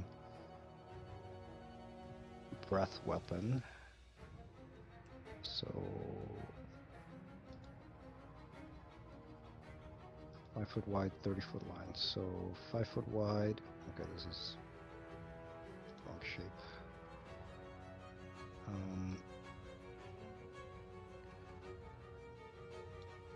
Okay. He's going to exhale a breath weapon of lightning for one attack for a DC 13 dex saving throw for whatever's in this area. And that'll be 2d10 lightning damage on fail or half as much on success. So 14 lightning damage, whatever's in Beautiful. here. You would see that as the lightning damage travels through the area, it passes through the area that you had seen the other warrior with ease. There's appears to be nothing there, but as it strikes the other warrior, you would notice it takes the damage as normal. He fails it. That is odd. Okay, I've got a bit of movement, so what I'm going to do is, I think I have maybe another 40 feet of movement left. So Ephraim's gonna go run over to Warrior D, strike him with his burn off one focus point to make a. Well, actually no, I'm not gonna burn off a focus point yet. He's just gonna make so I have one attack left, one unarmed attack. So he's gonna make one unarmed strike. Okay. Using it, attempting to use force damage, and then he's gonna make another bonus unarmed strike out of him. So let's see, does a 16 hit? 16 just hits. Okay, and then another for just one bonus action to make another unarmed strike. 10 misses, I'm guessing. The 10 will miss, yes. Okay, so he'll just make 9 points of force damage, and then he is going to run 40 feet. He's running back about 20 feet with his remaining movement over here, and the Phantom Warrior can take an attack at disadvantage if he likes. Alright, yeah. As he is going to use the longsword in his hand, he misses. And then that's Ephraim's turn. Alright. Warrior Ghosts. B. Can't punch ghosts. Sorry.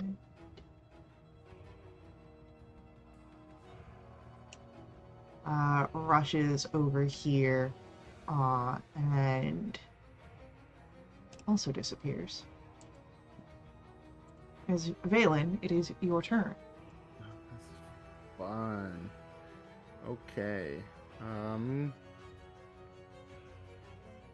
Yeah, they're flying out. They're disappearing. Do I dodge or do I want to hold an action?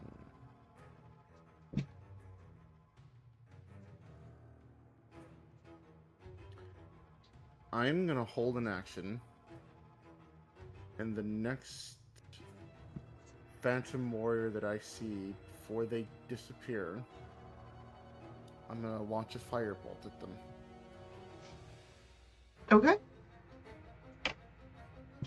As you prepare your action, Jinx, it'll be your turn. Jinx is going to try to say as loudly as possible, which is only going to be a whisper.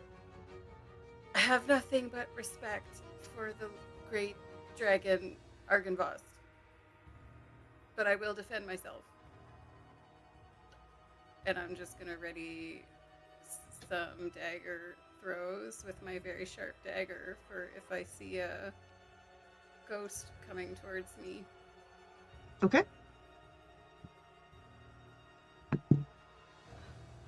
Phantom Warrior C does not come rushing out. Instead, it will calmly walk into frame of the door.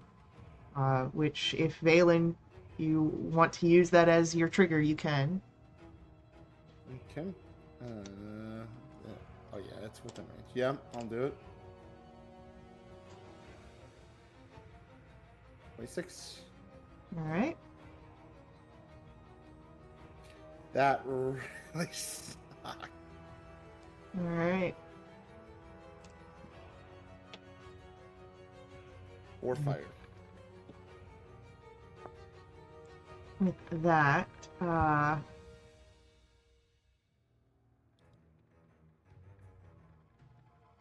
his attention turns onto you, Valen. He is going to use his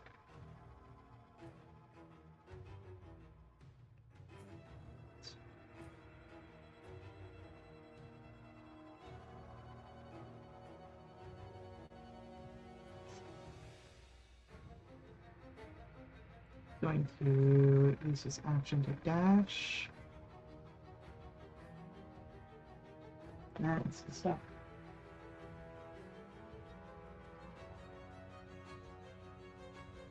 Make an attack opportunity on him if he passes by. You can if you want to do that as he passes by. Do know that he is running through you, not past you. Jeez. So at disadvantage or just regular? I mean, yeah, unless you want to like lean into like this throws you off and you'd be rolling at disadvantage because what the fuck. But no, he just runs through you. I'll just roll a flat roll, and Yeah. that's a 16. 16 hits. That would be 9 force damage again. Alright. And then as This also triggers my held action. I thought it It's was running at me. no, it's running at Valen. Well, I'm right next to Valen. Well, it's not. He's not running towards you. Like Okay. if you want to use this as your reaction, but do realize that we've got other people in the initiative that might actually. It's up to you. Okay, I'll just continue holding. And then as he reaches Valen, and you can see the sort of sneer in his face, disappears.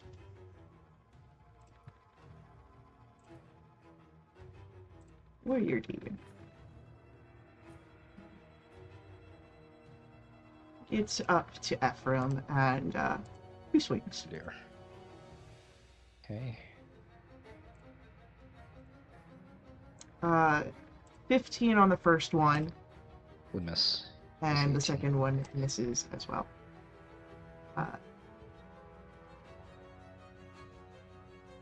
To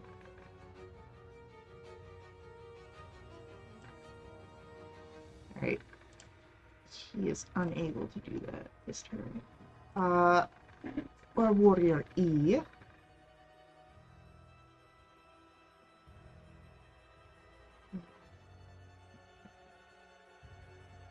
Gets up and this one, Jinx, does look like it's raising its sword in your direction.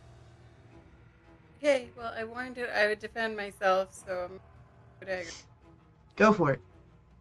I'll throw my very sharp dagger. You are threatened. I have sharpshooter. You're good. So that's a 22 to hit. 22 will hit. Oh, and I get some sneak attack on here thanks to Valen. You do get sneak attack thanks to Valen. So this is magical damage, and that, oh boy, that's 28 points total. Whew.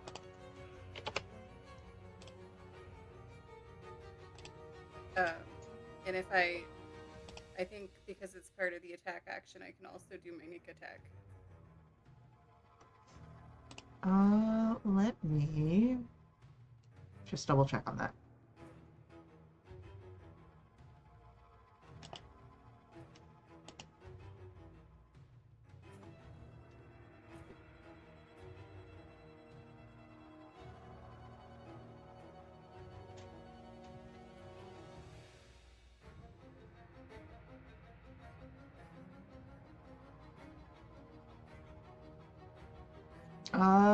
Yes. So, because it is a single action, with the way that that property works, you can make it.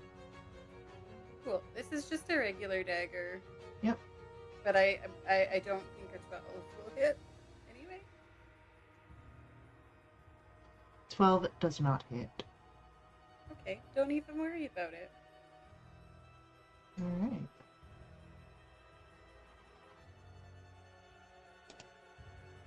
And then it will continue with its plans of swinging the sword in a broad stroke, once to Jinx and then the other towards Valen.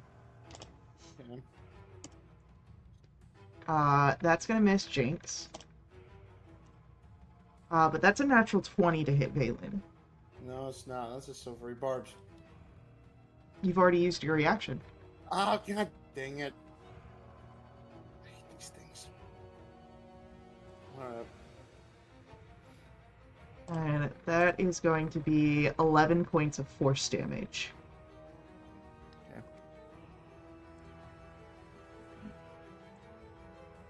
He can't use this on his turn either.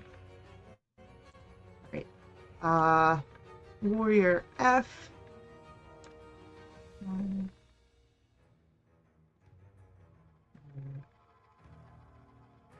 Six.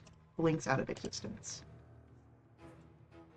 And G.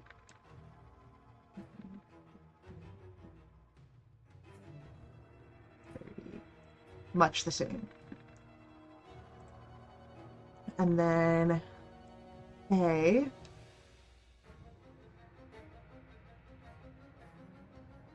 Will blink back and in doing so try and strike into Ephraim from behind.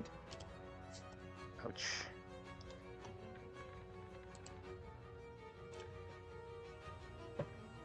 The first one is an 18, 18 beats it. So, yep. and then the second one misses. 9 points of force damage.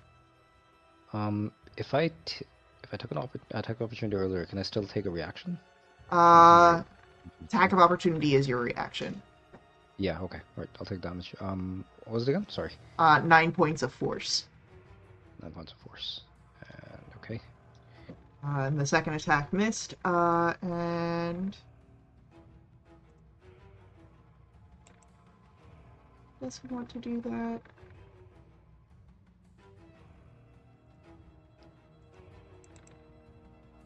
No, he's feeling confident. Ephraim, it's your turn. Okay. Ephraim is going to, after feeling the force damage, he's going to be like, this is familiar. You'll strike with blades. But this, I can dish. I can hit back. He's going to make an unarmed strike on Phantom Warrior D. So everyone, 20 should hit, I think. Oh, yeah, most definitely. Okay. And then he's going to make another 2 attacks. So second attack. How badly, like, well, I know D is kind of insubstantial at this point, but does he seem like it'll take him out at this point? Does he seem like he's kind of... He doesn't seem like he's, terribly, like, he might need more than one hit. Okay. All right.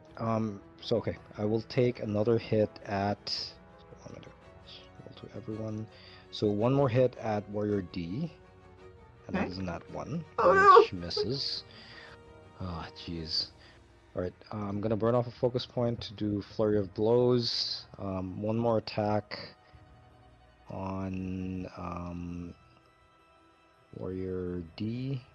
24 should hit, and Oh, yeah. then. One attack on... Okay, let me roll the damages for Warrior D first. So 2 attacks hit. So that is 2d8 plus 10. And it rolled to self. 5. 5 plus 5, 10 force damage to Warrior D. Wouldn't it be 15 because it's 2 hits? No, like it was one hit, one 1d8 was 2, and the other 1d8 was 3. So And yeah, then it your was modifier is 5 on each. 5 on each, sorry, plus 10. 5 Yeah. plus 10, 15, I'm sorry. You're Ugh. good. There's a lot going on here. This roll self is just fucking up my brain. I'm sorry. You're Yeah, fine. 15. He's barely hanging in there after that. Okay, you know what? Let's just focus on the guy. So I'm gonna make one last attack on. Reference gonna make one last attack on Warrior D. Yes, that should hit as well. Yep. So that is 7 plus 5, 12 force damage. And that Warrior D. is Warrior D. Oh, nope, that was the wrong one selected. Give me your bag. Great, we're just gonna say that Warrior D is gone anyway. Warrior A swapped places, and I don't want to figure that out. And we're just gonna do that. And Okay.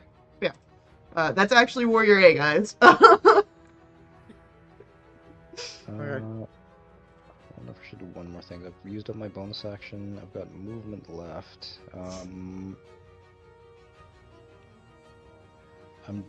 He's just gonna reposition himself over here. Totally fine. Like not all the way, just so he's like a barrier between Warrior D and Valen and Jinx. And that is the turn. Beautiful. All right. Warrior B.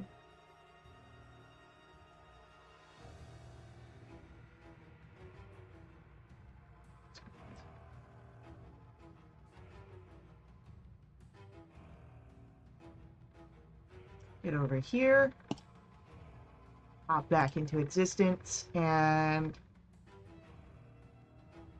we're gonna get a slash at Jinx and a slash at Ephraim.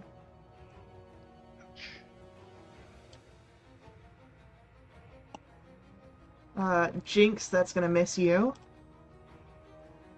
And Ephraim, that's also going to miss you. And then, Valen, it is your turn. This is a great situation for me to be in.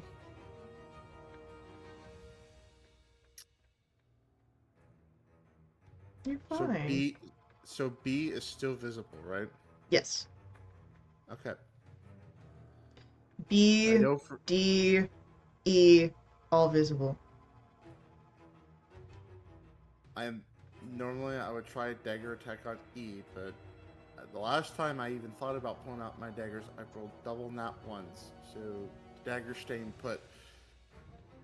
So I'm gonna flip around to look at Phantom Warrior B, and I'm gonna try and fire off a Chaos Bolt. Now remember, you are threatened.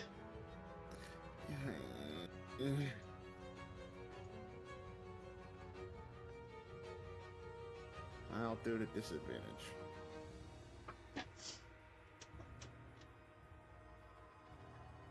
Oh my god, that was almost a double nat 20. It rolled Unfortunately, off.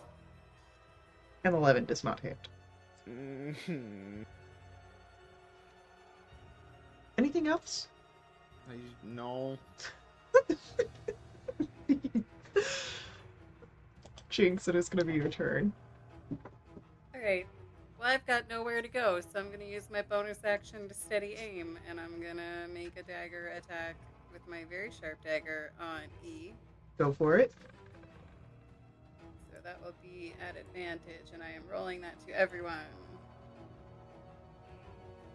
Does a 17 hit? A 17 will hit. That's lovely for me. I'll get sneak attack on here as well. Woohoo. Very poor regular roll. 27 points total, though. He is... Again. Great.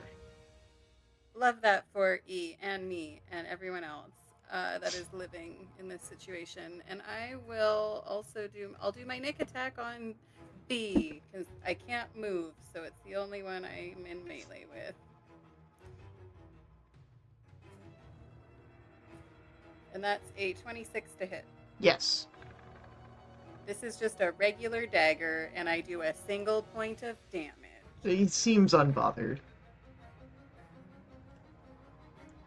Well, you know what? That's just a taste of what's to come. Phantom Warrior C pops into existence right in front of you, Balin. And as he appears, it is immediately swinging up the sword down.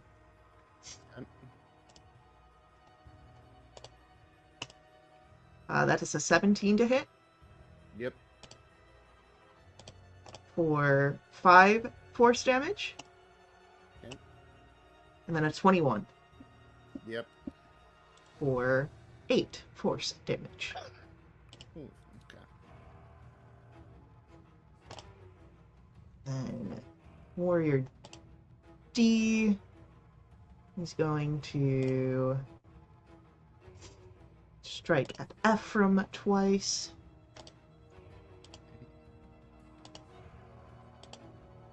With a 22 on the first one, Hits. and a miss just barely on the second. That is 11 points of force damage. Okay. F appears to box in Jinx once more. We're going to get 2 swings towards Jinx. First one misses, but the other one is a 24.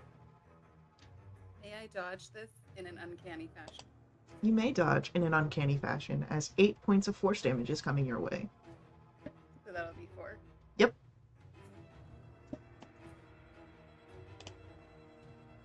And then Warrior G.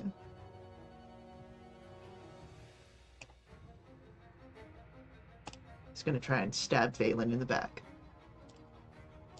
I love this. That's a natural 20. Do I want to... Yeah. Silvery barbs. Brings it down to a 12. That misses. And I'm going to need it because I'm boxed in right now, probably. So I'm going to give the advantage to myself. Easily done. 24 on the second hit Yep. for 9 force damage. Ooh, okay, I am bloodied. Alright, Ephraim, it is your turn. He's gonna focus on, given the fact that like he's not in amazing shape, but he's gonna focus on Warrior C, just to reduce the fact that, just to take a bit of threat off Valen, who's being boxed in by like 3 of these guys now. Focus on Warrior C, just primarily unarmed attacks using force damage. First attack is a nat 1. Oh Of course. Second attack Probably hits. No, it doesn't. It's a 4. So both of those miss. Jeez. I'm going to make a bonus action to... Wait 1 second here. Disengage.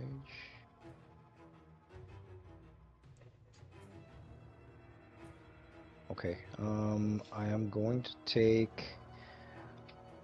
use a focus point to take disengage and dash as a bonus action, and my jump distance is doubled for the turn.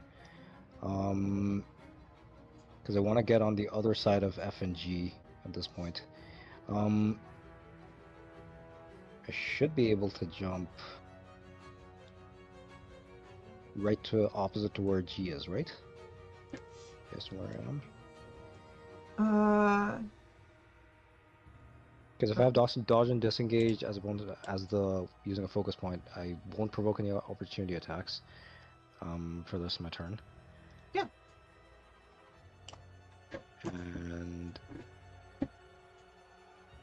so bonus action to jump basically from here, do a monk kickflip, and then come over here to where G is.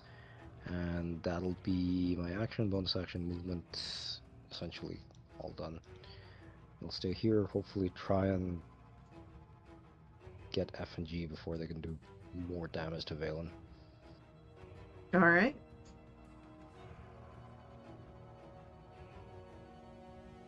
Tell Valen, like, hold back if you can.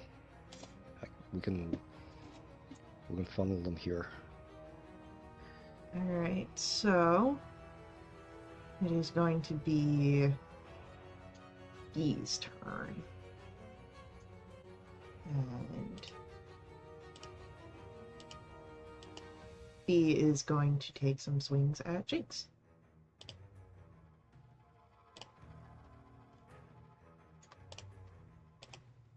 A 7 is going to miss. Yep. And then a gentleman's 20 That hits me.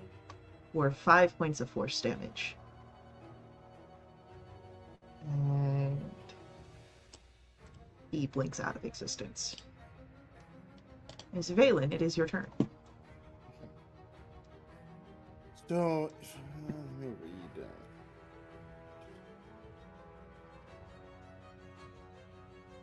Next to temple, body check or signature mixed with 1 note. Okay.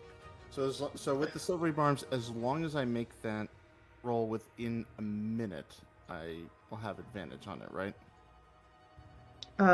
Yes. Okay. So I actually have a way that I can get out of this. Before I do, would both Jinx would probably be right next to me, yeah. From within 10 feet. Ooh, I would say probably... Yes, just within Okay. 10 feet, yeah. Okay. Alright, so here's what's going to happen.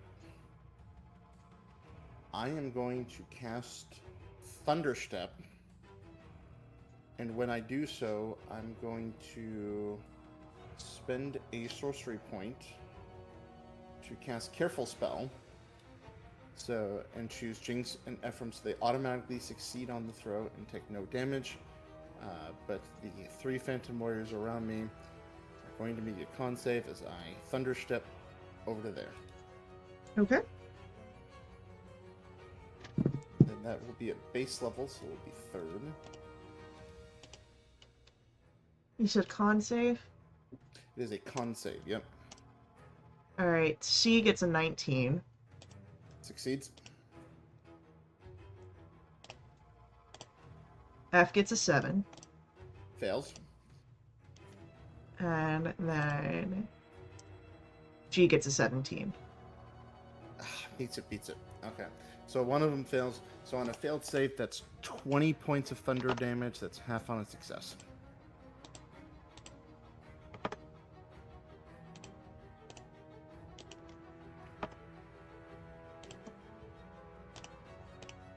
Alright. And anything else from Valen? Nope. Jinx, it is your turn. Okay. I was pretty mad at F because F hit me before, but am I able to tell that Warrior C is maybe looking Worse for like wear? maybe less wispy than it was a minute ago? Yeah. All right, I'm gonna bonus action steady aim once again to give myself advantage and therefore sneak attack damage if I hit, and I will attack with my very sharp dagger. Hell yeah. And that's 21 to hit. 21 will hit. And it's gonna do 25 points of damage.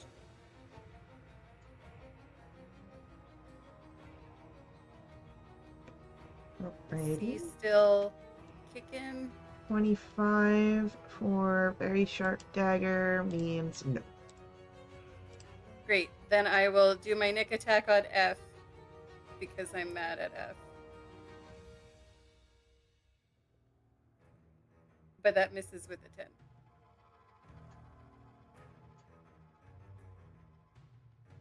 Alright.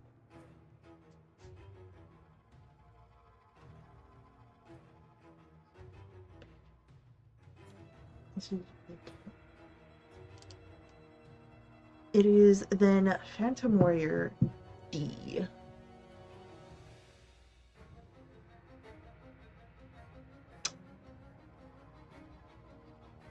And D will step to Valen.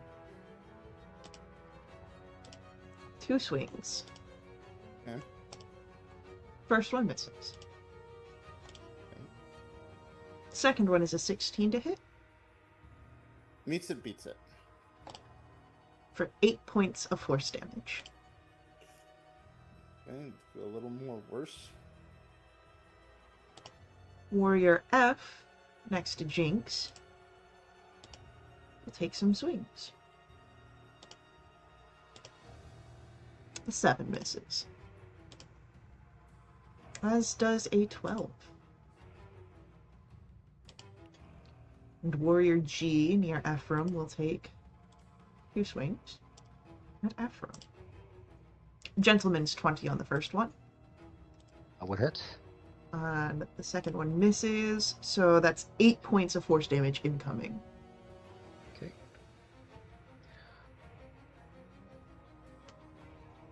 And with that, it'll bring us to Ephraim's turn. Okay. Things are still a little sideways. I'm gonna focus on Warrior G. We gotta get these guys down one at a time before the new ones come back. So he's going to focus on Warrior G. Arm strike. 17 should hit, right? 17 will hit, yeah. Okay. He's gonna make another unarmed strike. That should also hit. And then bonus action. Yeah. Burn off Flurry of Blows to make 2 more unarmed strikes as bonus actions. Third one hits, and then Flurry of Blows attack is in that 1. So 3 attacks hit, 1 misses. So 3d8 plus 15. Why does it keep rolling to self? 7, 2, 7, 16 plus 15, 31 damage on Phantom Warrior G. All force. And is he still around? Just barely. Damn. Okay. I don't really have anything else at this point. Let me do this. I'm going to.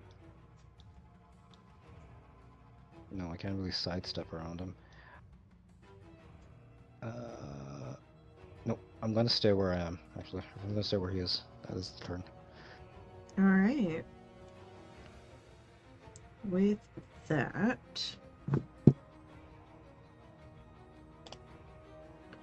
just gonna be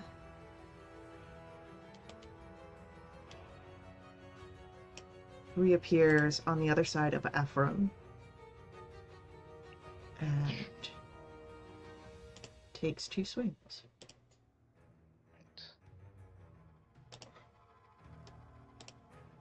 First one misses, and the second one misses. Okay. Valen, it is your turn. This is where I'm going to use my silvery barbs because I don't have very many options right now.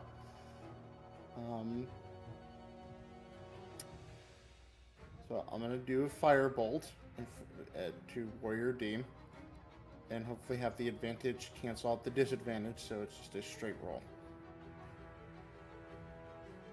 Yeah? That's a 26. 26 hits. Really would have liked more damage.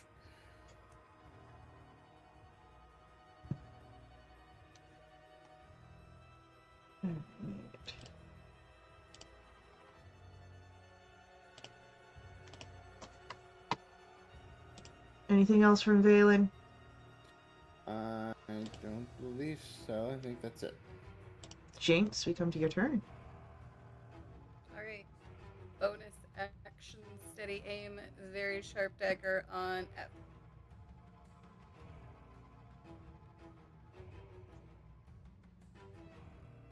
I was really hoping for a crit, but that's a 30 to hit. 30 will hit.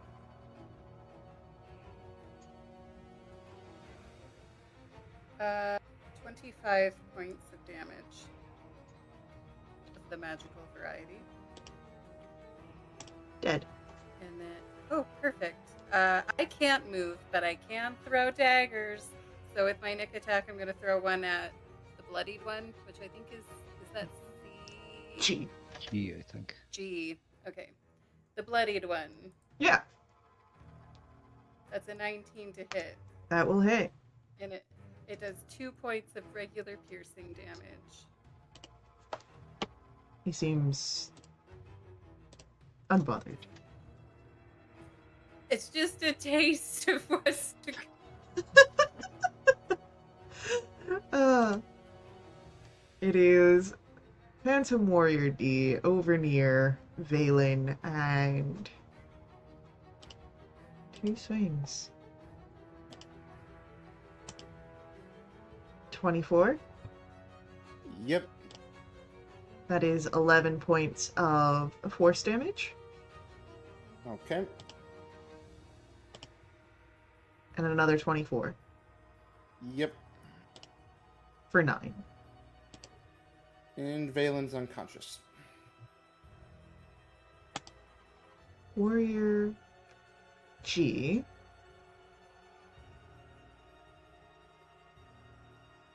Is going to go after Ephraim.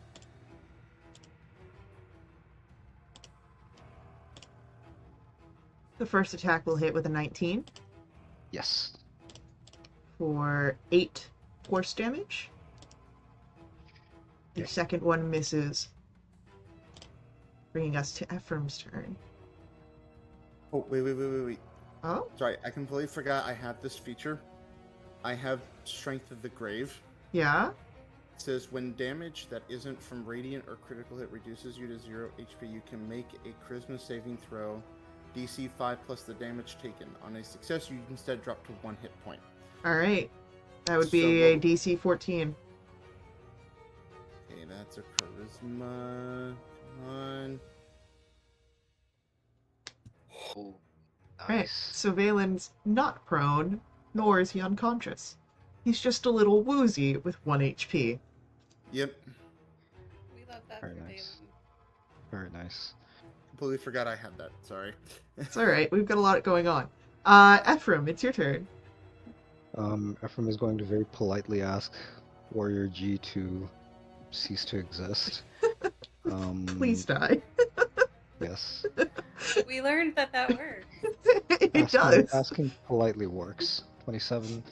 Let me roll the damage on this and see if it works. Or the other ones. So that is 11 force damage. Yeah, so, as we've seen in the past, politely asking does result in the deaths of your enemies. At this point, so Warrior B and D are both here. I'm going to, what he's going to do is, he's gonna point at Jinx and point behind him at Warrior B, and then use his movement to get over to where Warrior D is, risking the opportunity attack from Warrior B. That is a failure to hit as he swings at you. Okay, and then when he gets to Warrior D, so I've got one attack, and I'm gonna burn off another focus point probably to land flare blows. Okay, so one unarmed strike on Warrior D. That is a 2, which misses. Bonus action unarmed attack. 17 should hit. 17 And will then- hit. Okay, and I've used burned off a focus point of flurry of blows, so I'll try another one. And 15 misses, I think, right? A 15 does miss. Okay. Yeah, so it's just 1d8 plus 5, so that is 12 force damage on D, and that is all my stuff for the turn. Alright. Warrior B closes distance with Jinx. Once more. Just from a different angle. And 2 swings. First one misses, as will the second. As Valen, it comes to your turn.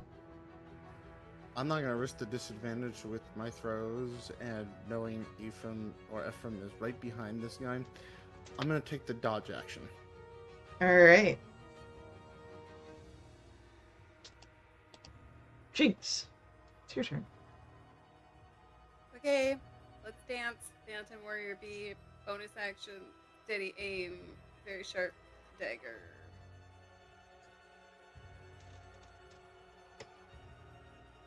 $21 to hit. 21 will hit. Doing 24 points of damage.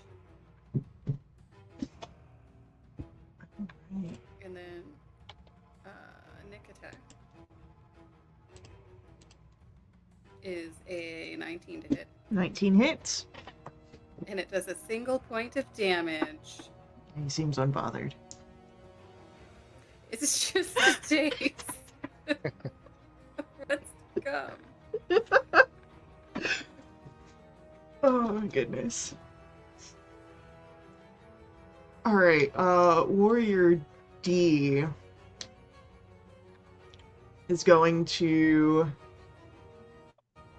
attempt to do a slash in the back towards Ephraim before bringing it back and stabbing down into Valen.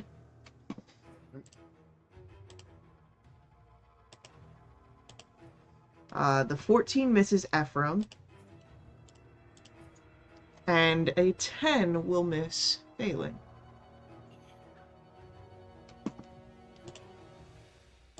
As Ephraim, it is now your turn. I'm just gonna ask Warrior D to please rest before launching a salvo of unarmed attacks. So this first one misses just, I think, 15. Just barely misses, yeah. Yep. Second attack, 17 just hits, I think. 17 will then, hit.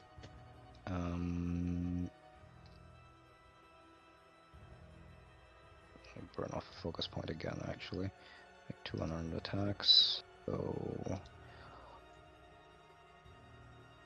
this one bonus unarmed attack misses, and then I have one more, which should hit. So 2 unarmed attacks land, and Yep. 2 miss. So that is 2d8 plus 10. Why does it keep rolling itself? 9 plus 10, 19 force damage on D. Barely hanging in there. Oh, ignore the 1d4. I kept You're trying to good. see why I was rolling this self. Yeah, so that is Ephraim's turn. He's going to stay where he is, waiting for more ghosts to show up. Alright, Warrior B some slashes at Jinx. 22 on the first one. Uncanny dodge. Alright, that's 11 points of force damage coming your way. Reduced to 5. And a natural one is going to miss. Valen, it is your turn. Just the disadvantage and do a firebolt. Okay, go for it. 20. 20 will hit. 9. And Warrior D is dead. Yay. And then anything else from Valen? No, that's it. Jinx, it's down to you. Jinx does Jinx things.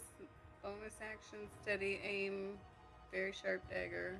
Hell yeah. Ooh, but those are double 5s. Does a 16 hit? 16 just hits. Perfect. Love that for me. This is gonna be 24 points of damage.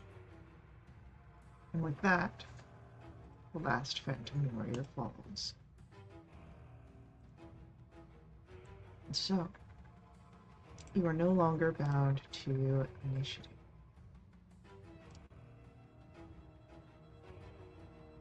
Are you gonna play? Thank you. We're just gonna go back to this wall here, sit down with this back to the wall, and just take a few breaths.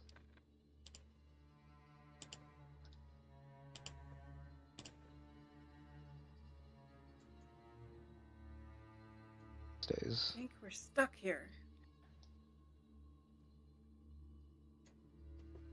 Villain, are you still alive?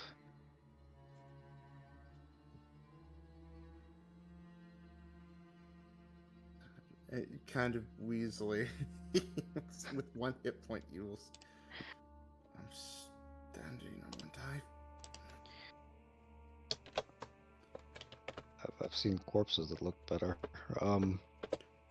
Can I give you a little bit of rejuvenation? Yeah, you just there for a second. If you want, I'll burn off a focus point to give you back like 1d8 plus 3 HP, or yeah, 1d8 plus 3 HP. So villain can take 8 HP. Okay. So you're slightly less dead than you were before.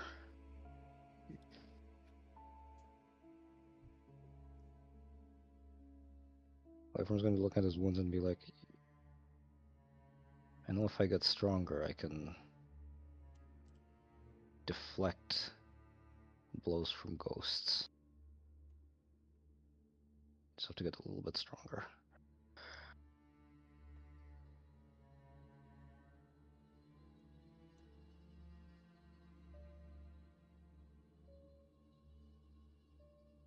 Can I inspect this wall of stone?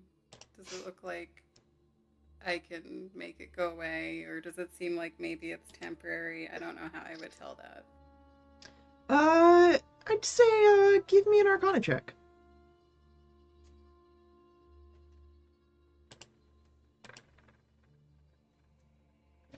That's a 10. You really don't know. As you touch it, it doesn't seem to be an illusion. It's very solid. We want to check the other, those 2 rooms east and west. Maybe there's a switch that opens this. We do an Yeah. Arcana check before we go searching any rooms. Maybe I'll get lucky. It's a natural 20.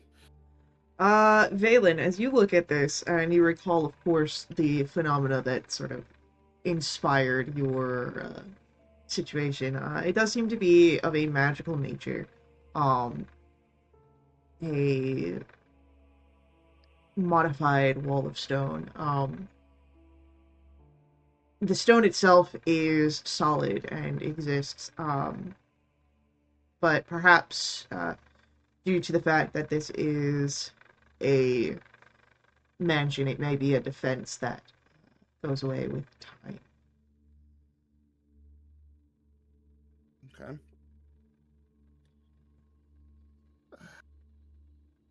I can share that and say we might just have to wait it out. Lovely. Well,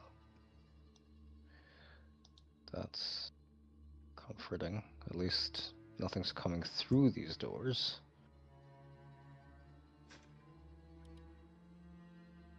But the doors to the east and west, they're both open, right? They are both open. And this is where we would have seen the figure standing looking at us. I may have misread. It would have been in this area, but there are 2 other levels to the mansion. Oh, right. Okay. Yeah. Sorry. That's on me because I Oh, I forgot about it because the map is broken up into uh Oh, so these yeah. stairs go up, I think, or? yeah, Oh, okay. I thought these went down for some reason. I was like, wait, I don't. no. Ah, Okay. Yeah, you're like, he's super high up, and I'm like, super high up on the second level. Yeah, no. The way that it is that it breaks up between ground floor, second floor, and then third and fourth, and I'm like, Oh my oh, god. I thought we were almost done with this dungeon. no. Okay. But hey, you've cleared out most of the rooms, we're only partly dead. right? So, We did. Hey, Max. but are these rooms kind of similar to the servants' quarters we saw before, where it's just stuff Yeah. that's wrecked? I believe it's just the wreck. Let me see if there's any fun things that might be in here. Nope. There's empty torch sconces. And Are they shaped like empty. dragons? No. Well, we can see in the dark, so we're Okay. good for torches. Well, there's no probably. torches in the sconces. It's just the sconce. And then empty armor stands as well. But bold of us to assume there'd be torches in the sconces. Exactly. But go ahead. Give me an investigation check anyway.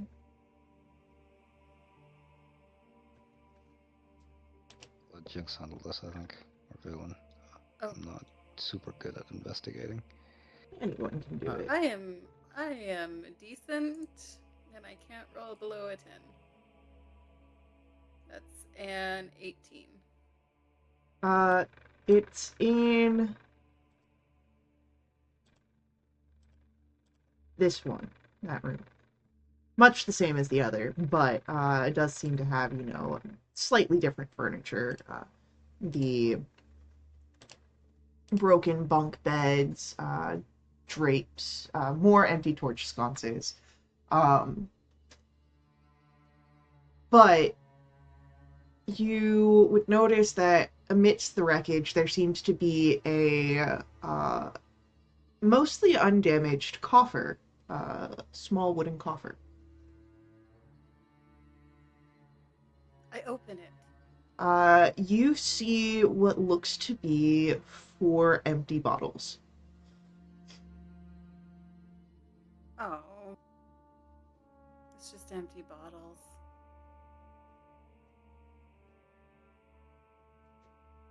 Do they seem magical? Maybe they're not empty. Do you do anything with them to see if they might or might not be? You like pick them up? Do you throw them? Yeah. Oh, I don't want to. Well, hey now. Let's not be rash. I am mischievous, yes, but I am also curious, and I'm gonna look at them first before I just start biffing them. So, a brief inspection, like just sort of like drawing one out of where it's nestled in, feels like it's heavy. It feels like something's in there. And if you move it, you hear the sloshing of some sort of liquid. There's something in here. Oh, They're not wait. empty. Are they all empty? Hold on. Actually, no. I'll look at all of them. Half of them are empty. The other ones do appear to have liquid in them. Both empty ones, same thing. Both empty Feel ones, heavy, same thing. The other sloshing ones, noises. yeah, there seems to be sloshing noises. And then the other one looks to be like a thick metallic sludge.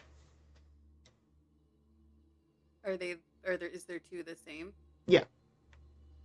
So there's two of each of whatever these things are. Yep.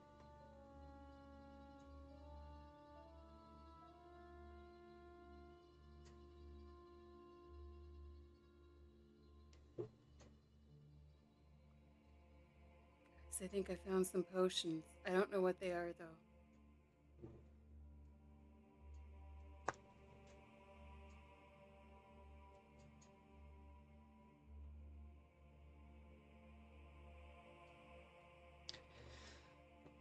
Maybe these ones are invisibility potions because you can't see them.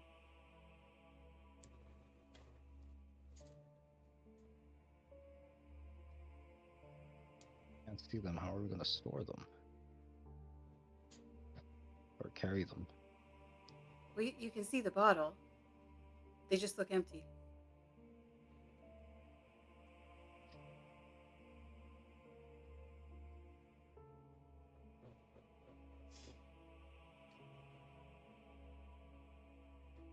Do we want to tie a thread or something to them so we know that they're not empty? Write a label of like not empty. um,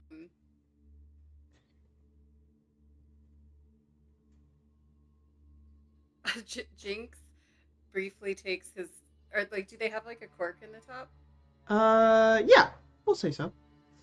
Okay, Jinx briefly unwinds the fabric he wears as a scarf, which is covered in soot, and he like rubs it across the top of the corks to like turn them black, and then he like puts the scarf back on. He's like, "There, I've labeled them."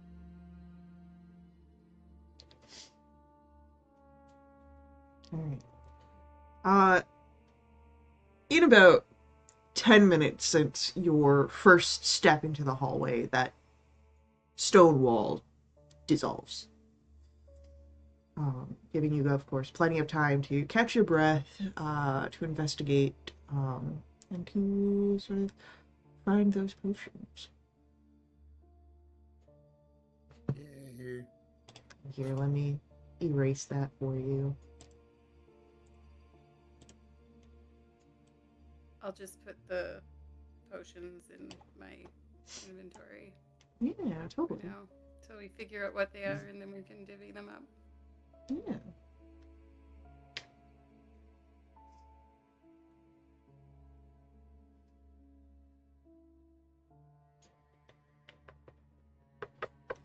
So, what's the plan? Do you head up the stairs? Continue your investigations of this manor? Like we should, well, given how wounded we are, taking another quick breath at the keg room might not hurt. If you have an hour to spare. I don't know.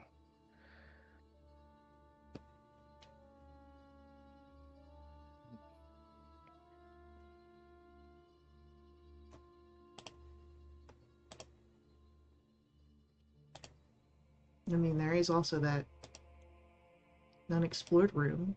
That might have some stuff in there.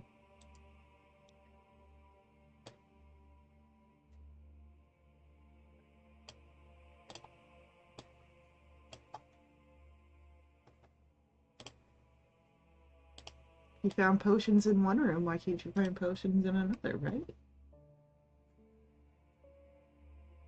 We also found phantom warriors in a hallway.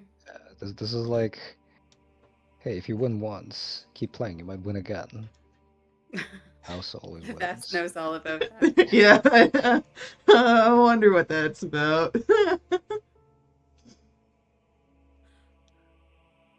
Hey, it went well for some of you. Hmm. Sure.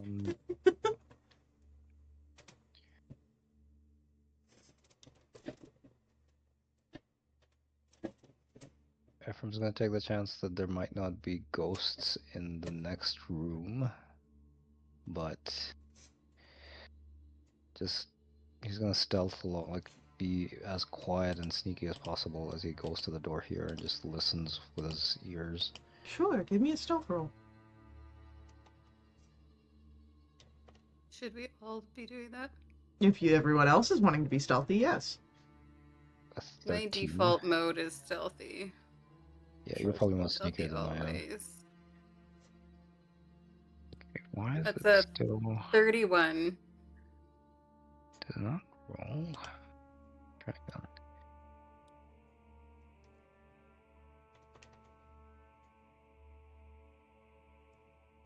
5, 14.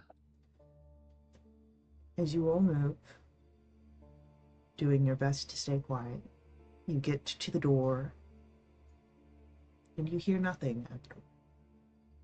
And that deathly quiet sound that you had heard radiating throughout most of the ground floor.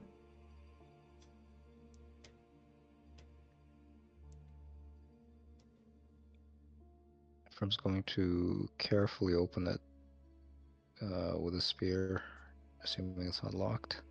Just peer inside. Opening the door and peering inside reveals to you the remains of a guest room. They are draped in cobwebs. You see a black marble hearth with a sculpted mantelpiece. There is a framed portrait of a handsome, well-dressed man with a wry smile and a thick mane of thistledown hair. You see opposite to this fireplace a large bed, the mattress rotting, wood posts are carved to resemble dragons.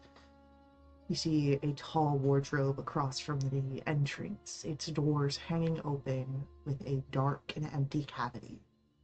You see the only other piece of furniture here, an overstuffed leather chair facing the hearth. That portrait seemed like the gentleman who was watching us from up on high. It does look to Yeah. be the gentleman that was watching you up on high. Oh, is that the ghost? Is that Argynvost? Better if it's Argynvost, but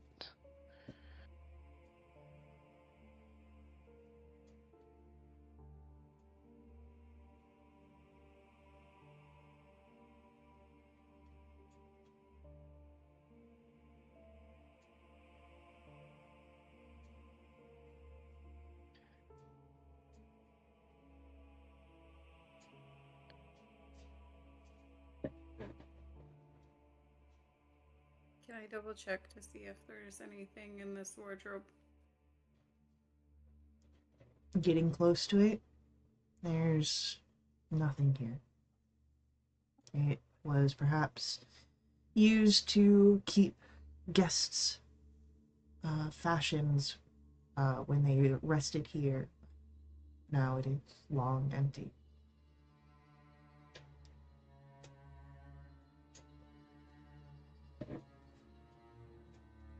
could we barricade the door in this room and maybe take a short breath here? Because again, only one entrance. Unless something's coming through the chimney over there. Or the windows. Well, there's drapes, right? Yeah.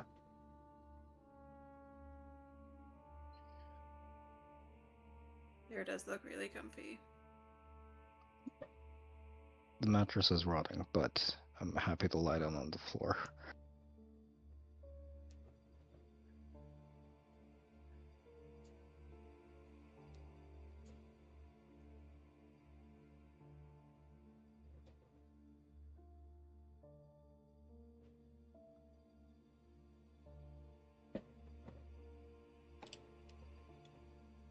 Okay.